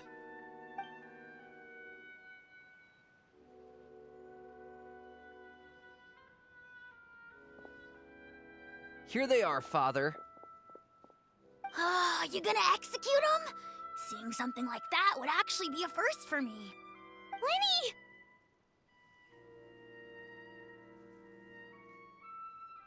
I'm sorry. I heard about how you helped buy us more time. But I still failed. I couldn't find a way to fulfill her wish. Huh? Are you... Perry? Indeed, it's been a while, Clairvy. Perry! Shh, stay right there. I'm sorry to postpone our reunion, but first I believe certain scores need settling.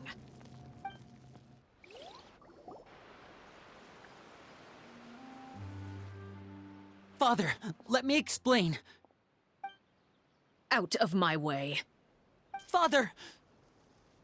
You chose to conceal a threat to the house, and for that, you must be punished. Overall, however, I suppose your wrongdoing is hardly the most egregious of the bunch, so I'll deal with your punishments later. As for right now, the more pressing concerns are the traitors among us. By traitors? Do you mean us? Father, let me explain. We didn't mean to...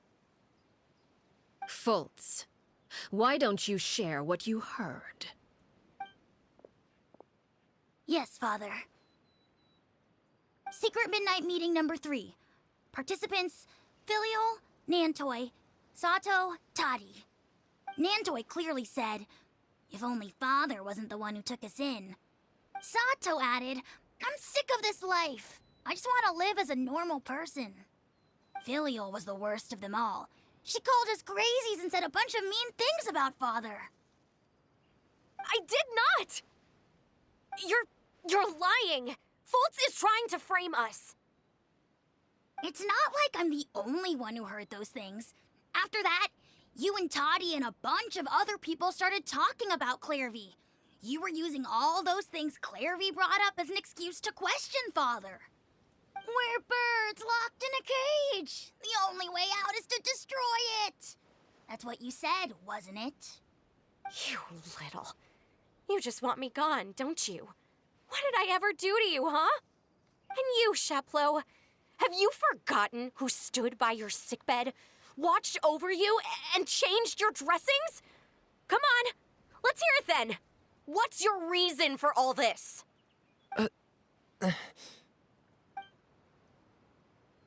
You're wrong, Filial. We don't want you to die. You're our family.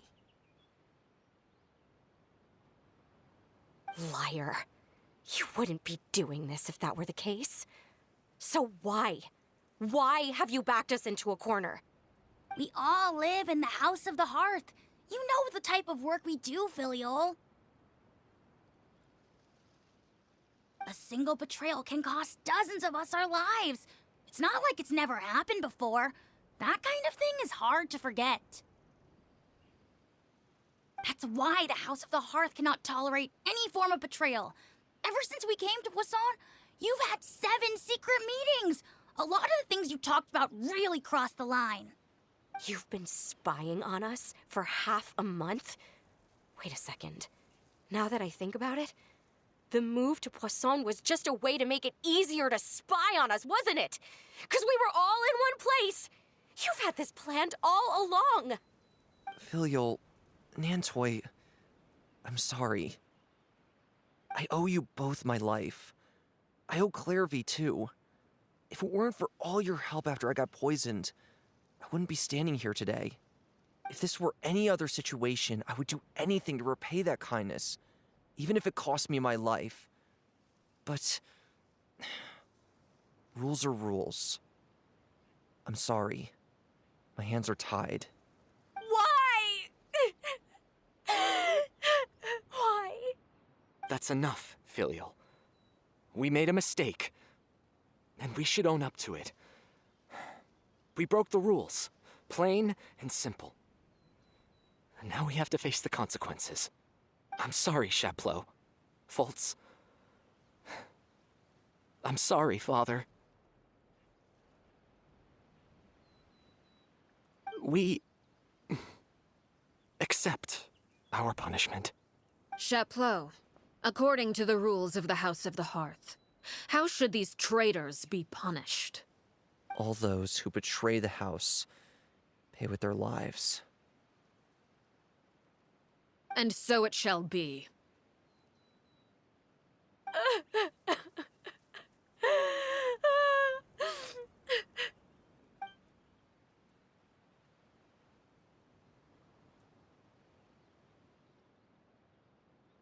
Father, please wait! Something you want to say, Linny? Please reconsider, Father. What Filial and the others did, does it really count as betrayal? We all come from broken families. From the very first day we joined the House of the Hearth, we wanted nothing more than to make it a real home. But the truth is, none of us know what a real home should look like. I'm not saying I have all the answers. All I know is this. Killing Filial and the others may uphold the rules, but doing so will only bring us further away from being a real family than we've ever been. So please, Father, please, reconsider. I agree with Linny. Father, please. Linny, you...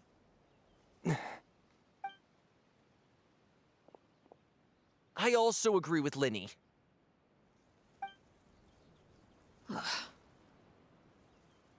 An order once given cannot be rescinded. However, given the extent of your determination, I suppose we shall have to go about this a different way. Draw your weapons and face me. Our weapons? Father, are you referring to a duel? Precisely. The rules of the house will not be altered. Traitors must be punished. However, resolving disputes with a duel is also one of our rules, one that also applies to me. Demonstrate a sufficient showing of strength, and I shall offer a concession. Wait. Beat Father in a duel? Impossible. Father is way too strong, even for Linny.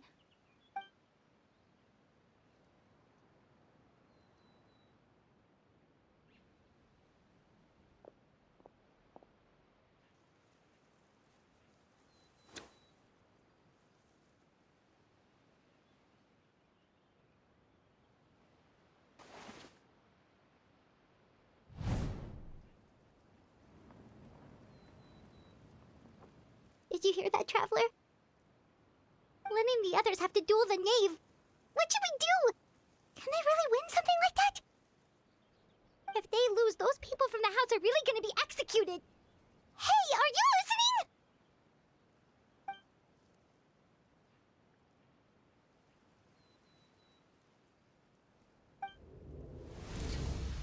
Don't you want to say a proper goodbye at least?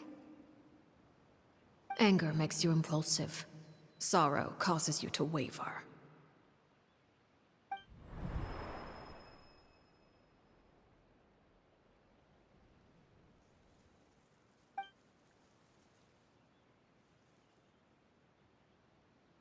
Oh, looking at that expression on her face, she seems really serious about this.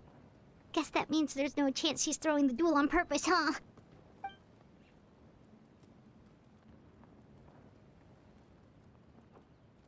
When guests are around, families are often on their best behavior. And any disputes are less likely to escalate. When the time comes, make the choice that you deem most appropriate in the situation, and lend your help to the House of the Hearth. What's wrong, Traveler? Hey, where are you going? Traveler?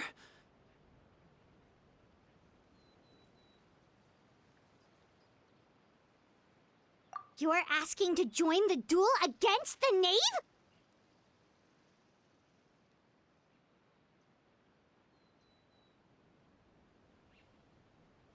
I'll allow it. We do have a ready-made dueling ring at our disposal, after all. All I would advise is this. Keep a firm grasp on your weapon, and give it your all. Any less, and you may just lose your life.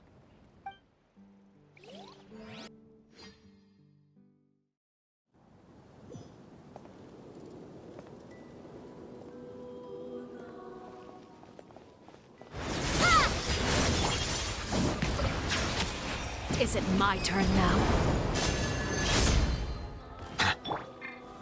Stabilize! The wind knows me. Watch out for Father's movements!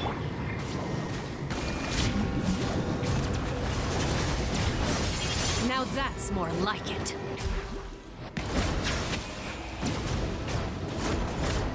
With these rising flames! One with nature. Father's even stronger than I expected. With the fall This of darkness, is order. destruction shall rise. Solidify! Have a taste of Powerful hit.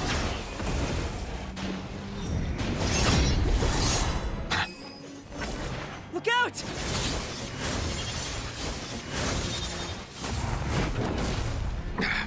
There's a tear in my robe. Settle down!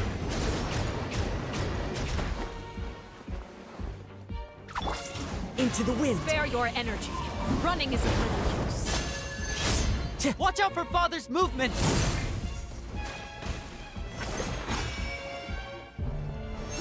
The wind knows me. Look at us. Trapped like a bunch of helpless animals. Stabilize! Hang in there!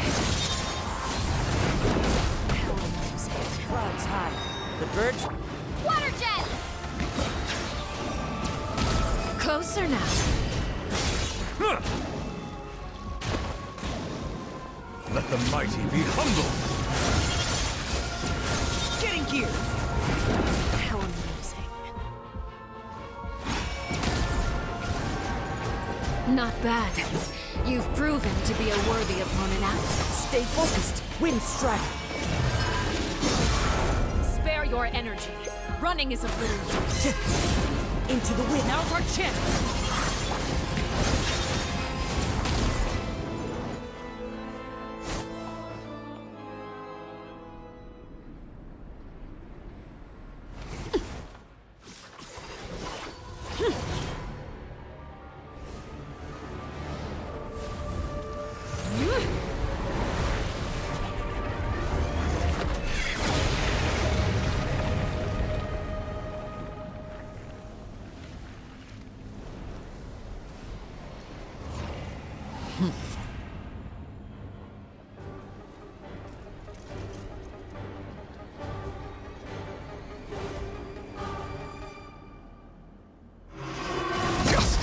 Blindsided. Silence! My blade is all that remains. Solidify! Fallen leaf. Watch out for Father's movements! Look out!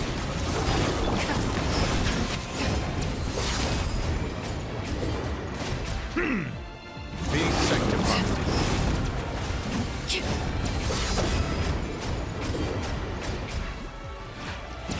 Suntown is only the beginning.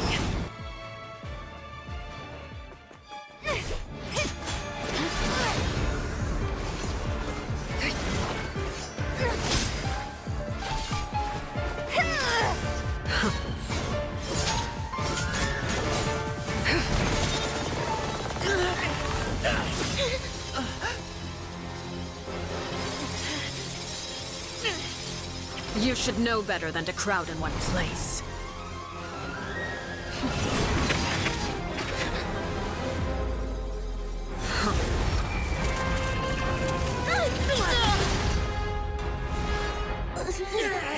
Oh, I know. No! I'm sorry, Father!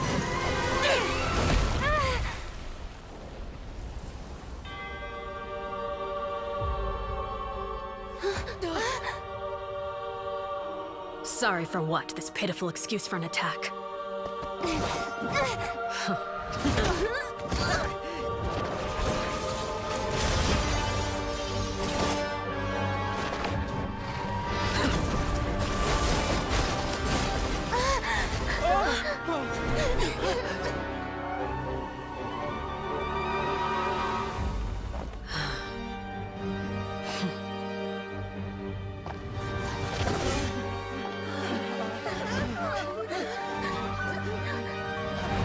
Father, no!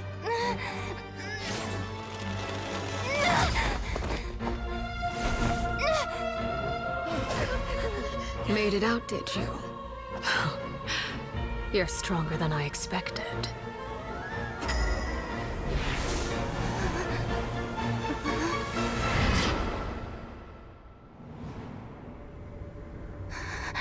Crimson, Moon. I can't move.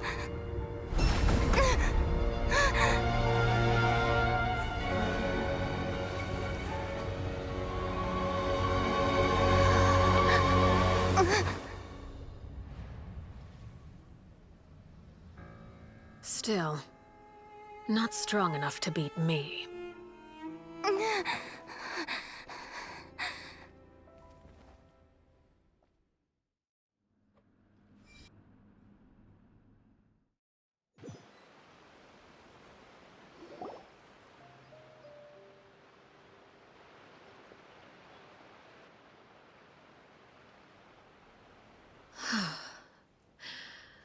I believe we can end things here. It's not often that we get to enjoy the company of guests, after all. We wouldn't want things to get too out of hand. Brother, are you all right? Lenny! Given that I am the victor of this duel, as agreed, the punishment stands. No! I never thought things would end like this. However, everyone involved in the duel demonstrated a remarkable level of strength and determination. In light of this, I'm prepared to change the method of execution. Elwar, the bottled flames I gave you for safekeeping. Do you still have them? Yes? I wasn't sure what they were for, but I've kept them super safe. I didn't lose a single one. Wonderful. Then, in just a moment, I'll have you administer them. Bottled flames? Indeed. They're the product of a secret experiment. Under certain special circumstances, flames can be extracted from my person and preserved. Once ingested, searing pain will spread across every inch of your body. No harm will come to you physically, but your memories will be burned away. If you can withstand the pain. When you awake, you'll have forgotten everything you know about the House of the Hearth, and will be expelled from the organization. In other words, administering this concoction will kill the version of you that grew up in the house, and give you a new identity.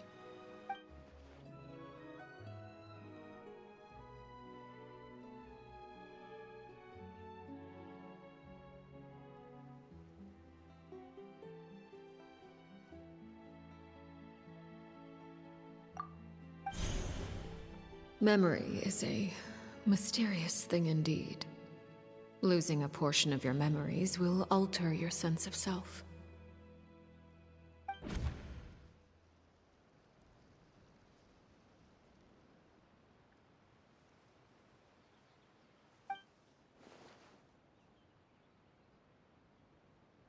So, you're just letting us go, Father? You misunderstand. Memories are extremely important. Once consumed by flame, the version of you standing before me will die, and our secrets will die with you. So no, I don't intend to just let you go, because the person who survives will be nothing but a stranger. Even so, I won't have to live in fear anymore. I'm sorry, Father. I'm sorry I let you down, but I really... Don't cry, Filial. You haven't left the house yet, so there are still rules to be followed, yes? Remember what I taught you. Anger makes you impulsive, sorrow causes you to waver. Don't let yourself be controlled by your emotions. Of course. I'll remember. Dry your tears, and go pursue the life you really want. Yes, Father. Chaplot, Foltz, Elwar. Take them back to Poisson. And bring Linny and the others as well. I prepared 3 extra vials of bottled flames. As for whether to take them, the choice is yours. Goodbye, children. The next time we meet, I will no longer be your father. Thank you for all you've done for the house. I hope you have bright futures ahead of you.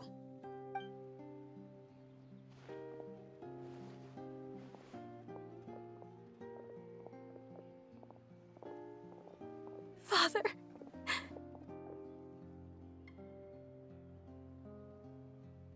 Let's go.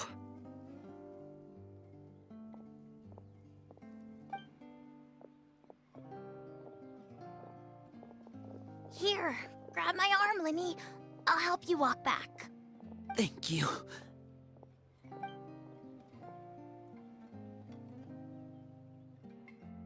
Clairvy.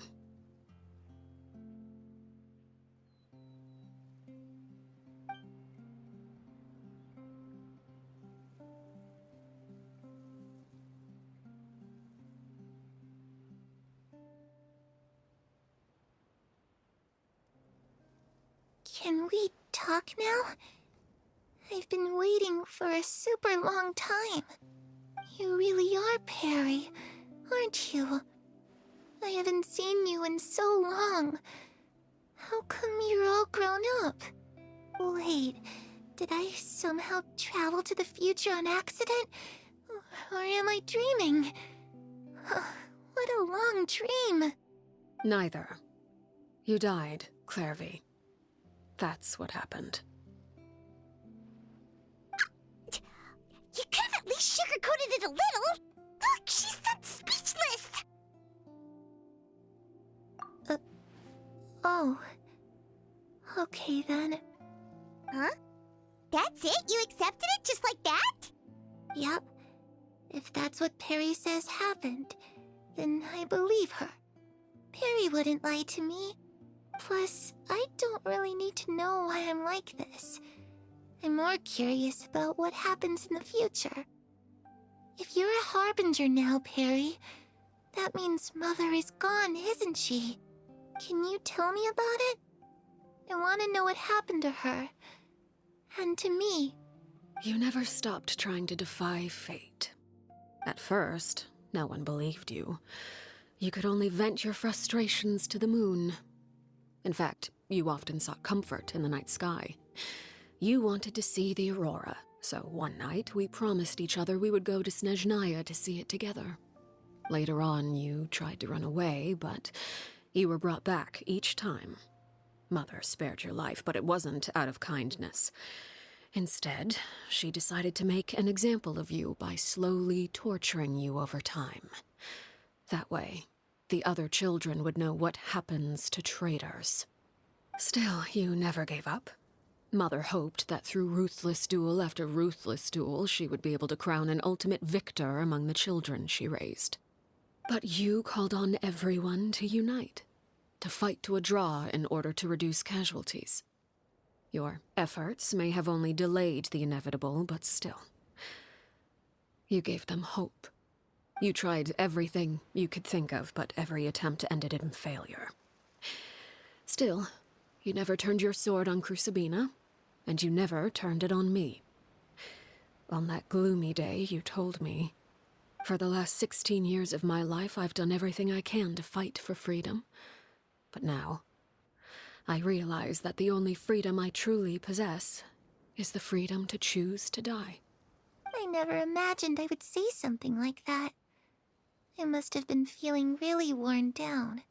But somehow, I still think I understand. According to Mother's plan, only one of us was going to make it until the end. And I always hoped that person would be you. If I could do it all over again, I still don't think I would make a different choice. Even when I first met you, I knew you'd be able to do what I couldn't. Is that so? Even now, I'm not sure I truly understand what kind of freedom you were trying to pursue. But as the head of the House of the Hearth, and as the children's father, I've tried to give them the most basic of freedoms. The freedom to choose their own fate. It's something I discussed with the Iudex of Fontaine. The children who want to leave the house will have their memories wiped clean of all secrets pertaining to the organization. In return, they will be allowed to live a normal life in Fontaine without being prosecuted for their past.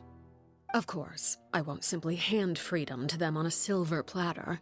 They have to fight for it and prove themselves worthy of it. Only freedom that is earned has true value. That's more than enough. That's exactly the kind of life I was fighting for. You know, Perry, I think you're a pretty amazing king, and a really great father, too. I'm really happy that you're the one who took over the house. I guess I do have one regret, though. I still haven't seen the outside world. Well, it just so happens that our dear guests over here have been to many nations and traveled to countless places. Perhaps they would be willing to tell you what the outside world is like. Really? Of course! We've traveled all over the place. We've got so many stories, we could probably talk your ears off for 3 days straight!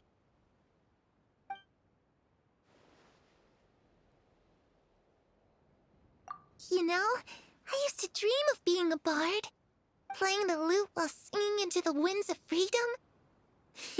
Even if there was no one there to listen, I would have continued to sing no matter what.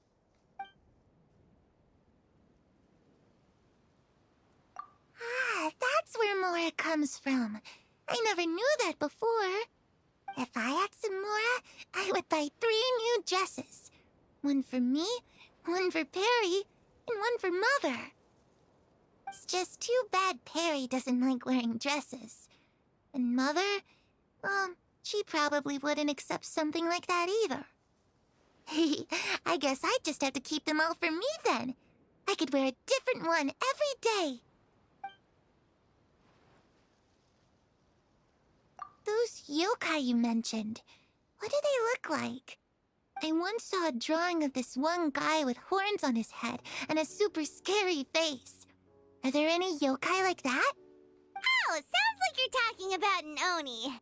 Yep, we've met one, and let Paimon tell you, they're not nearly as scary as they look.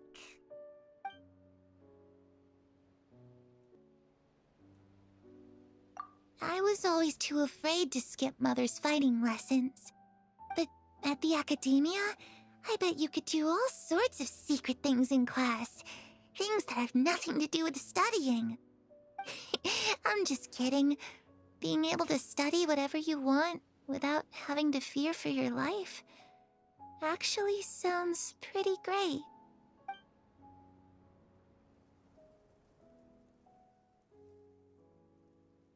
The situation was super dangerous. Lenny and Lynette were accused of committing a crime, and they were going to have to stand trial at the Opera Epicles. Oh no, that must have been hard for all of you. What happened next? Don't worry, we were able to turn the situation around super quickly. All thanks to Detective Paimon, of course. How'd you do that? Come on, tell me. Okay, so it was like this. After the failed magic show, we rushed to the scene and...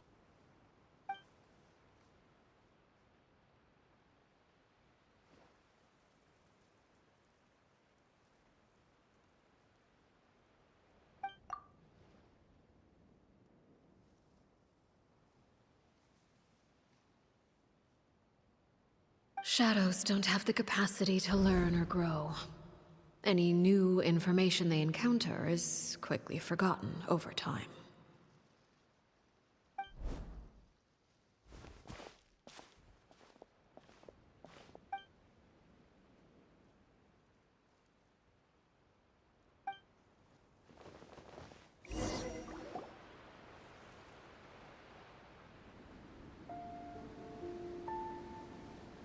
Clairvy, you've worked tirelessly from the shadows to overthrow the House of the Hearth.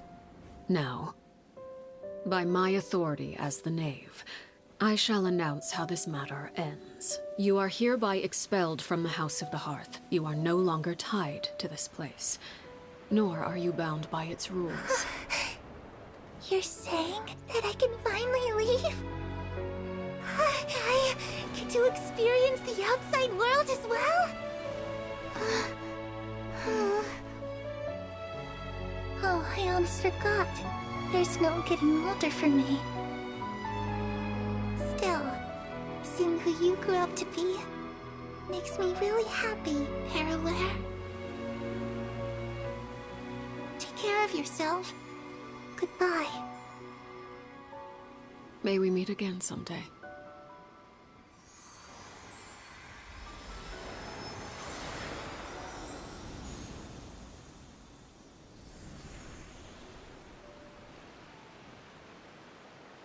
Clairvy. She left so soon. Paimon didn't even get to finish her story. I also have certain sentiments left unsaid. I wanted to tell her that the aurora I saw in Snezhnaya was just as beautiful as the ones in the pictures. But a shadow's memories reset at dawn. Had we delayed any longer, we wouldn't have had the time to say goodbye. Whatever regrets may linger, let them be lost to the coming of a new day. Father? It's Lyney! Hey, Lyney!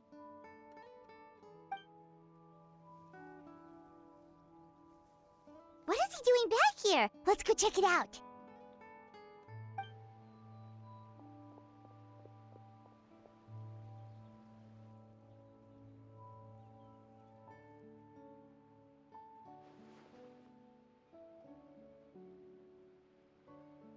Father, the bottled flames have been administered.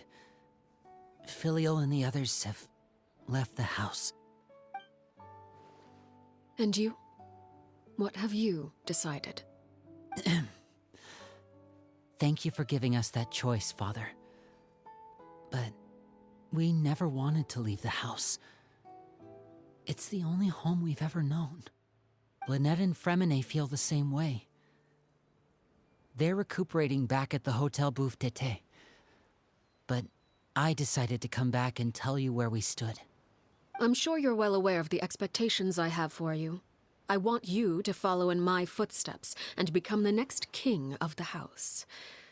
Yet you seem to have different ideas. I must admit, I'm rather surprised by your decision to stay. There's nothing wrong with choosing to live a quiet life.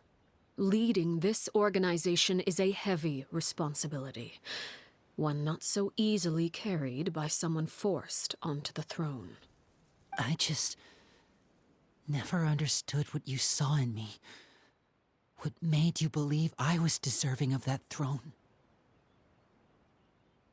You're brave, talented, and, most importantly, you cherish your family. You would do anything to protect them, even if it costs you your life.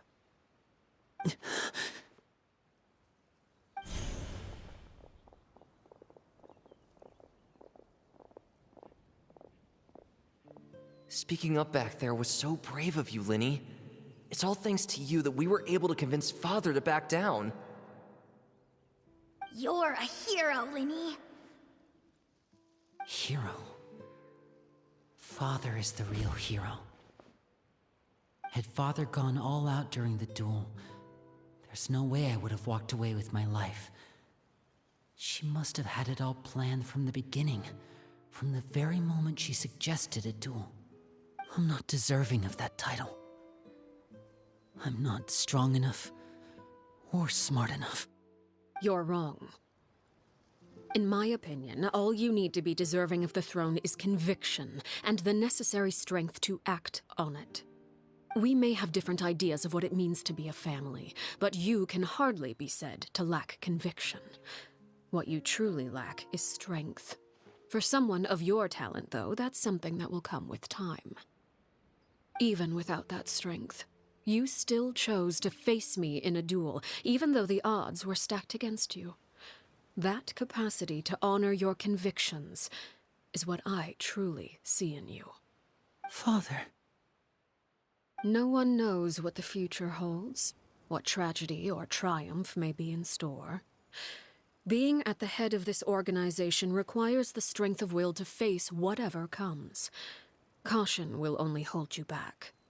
If reaching a certain standard were required to go after what you want, I would never have succeeded in killing my predecessor. Back then, there was still a considerable gap between our abilities. Strength may decide the ultimate victor, but those who let a lack of strength dictate their decisions or undermine their convictions will never be worthy of the throne. I understand, Father. Thank you. Children must grow up to surpass their parents. Only then can a family continue to flourish.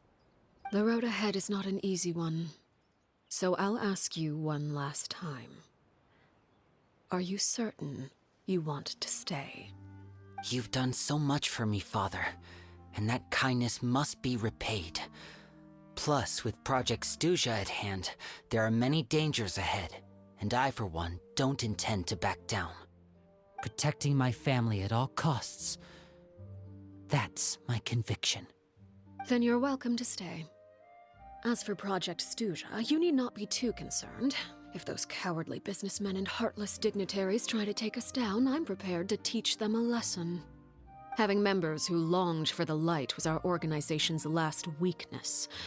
With those members no longer among our ranks, the House of the Hearth is like a spider hiding in the shadows. We need only wait for our prey to come to us. At present, our imperative is to use their plan to our advantage. In doing so, a crimson moon shall rise amid the frigid blizzards of winter. No demonstration of loyalty shall go unrewarded, and no sacrifice shall be in vain. As for the two of you, whether we meet again as friend or foe, I'll remember the camaraderie we shared in this moment. No matter how arduous the journey ahead, I hope we both reach our desired destination.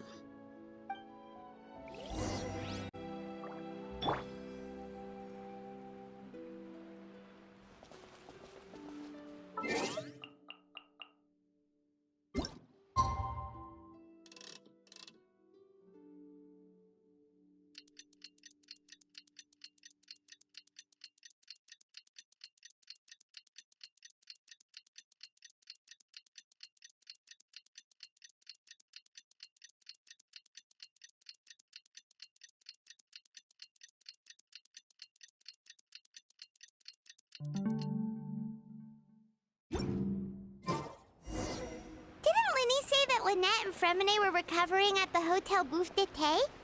Oh, Paimon wonders how they're doing. Maybe we should go check on them.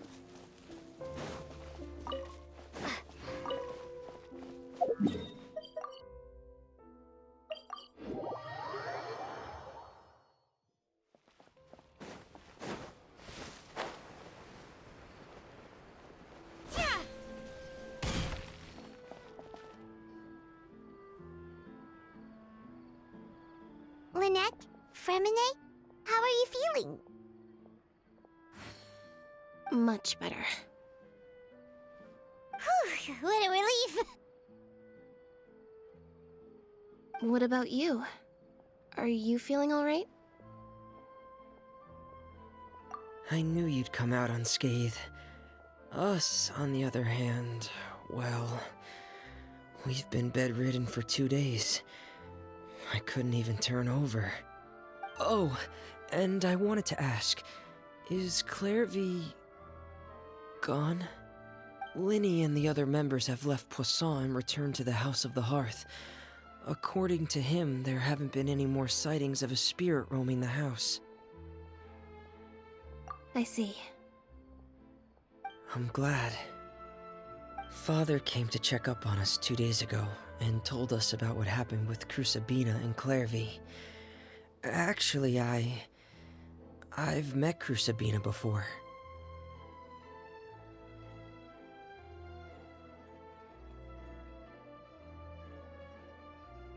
Wait, what? You've met the former knave? Crusabina died a year after Clairvy. It was during the year between their deaths that I joined the House of the Hearth.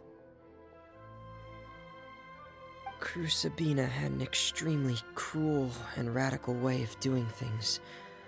While she was alive, the atmosphere in the house was suffocating. When I joined, though, the experiment she valued so much had already come to an end, and all the people involved, dead and injured alike, were gone. Crucibina never talked about the past with us newcomers.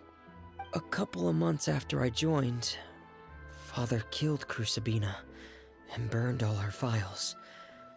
With that, the names of all the people subjected to her experiments, Clairvy included, were lost to the flames, along with the painful memories they represented.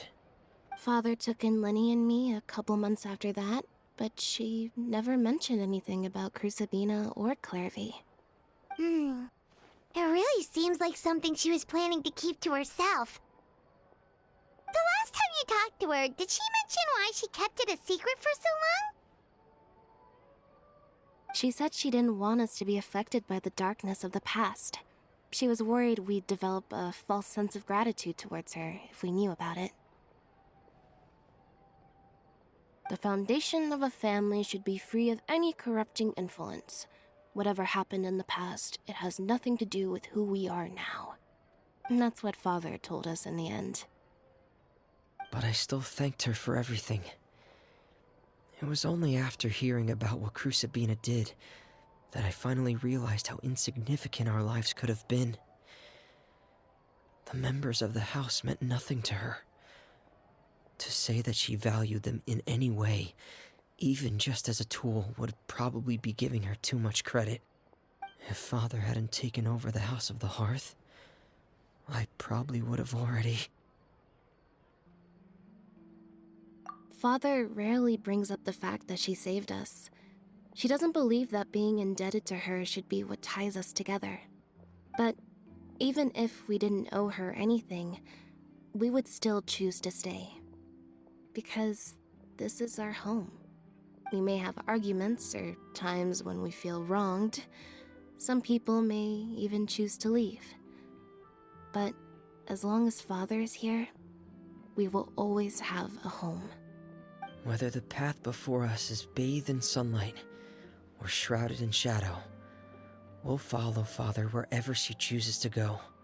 So I wanted to say thank you for helping us make it through this crisis. Without your help, we could have lost a lot more along the way. Oh, we didn't do anything, really. Of course. You're welcome anytime. Are Filial and Nantoy okay? I actually saw them at a cafe this morning. They didn't recognize me. From what I could tell, they were drinking coffee and talking about one of the operas that started running recently. They seemed happy. If I had to take a guess, I would say they finally found the kind of life they always wished for.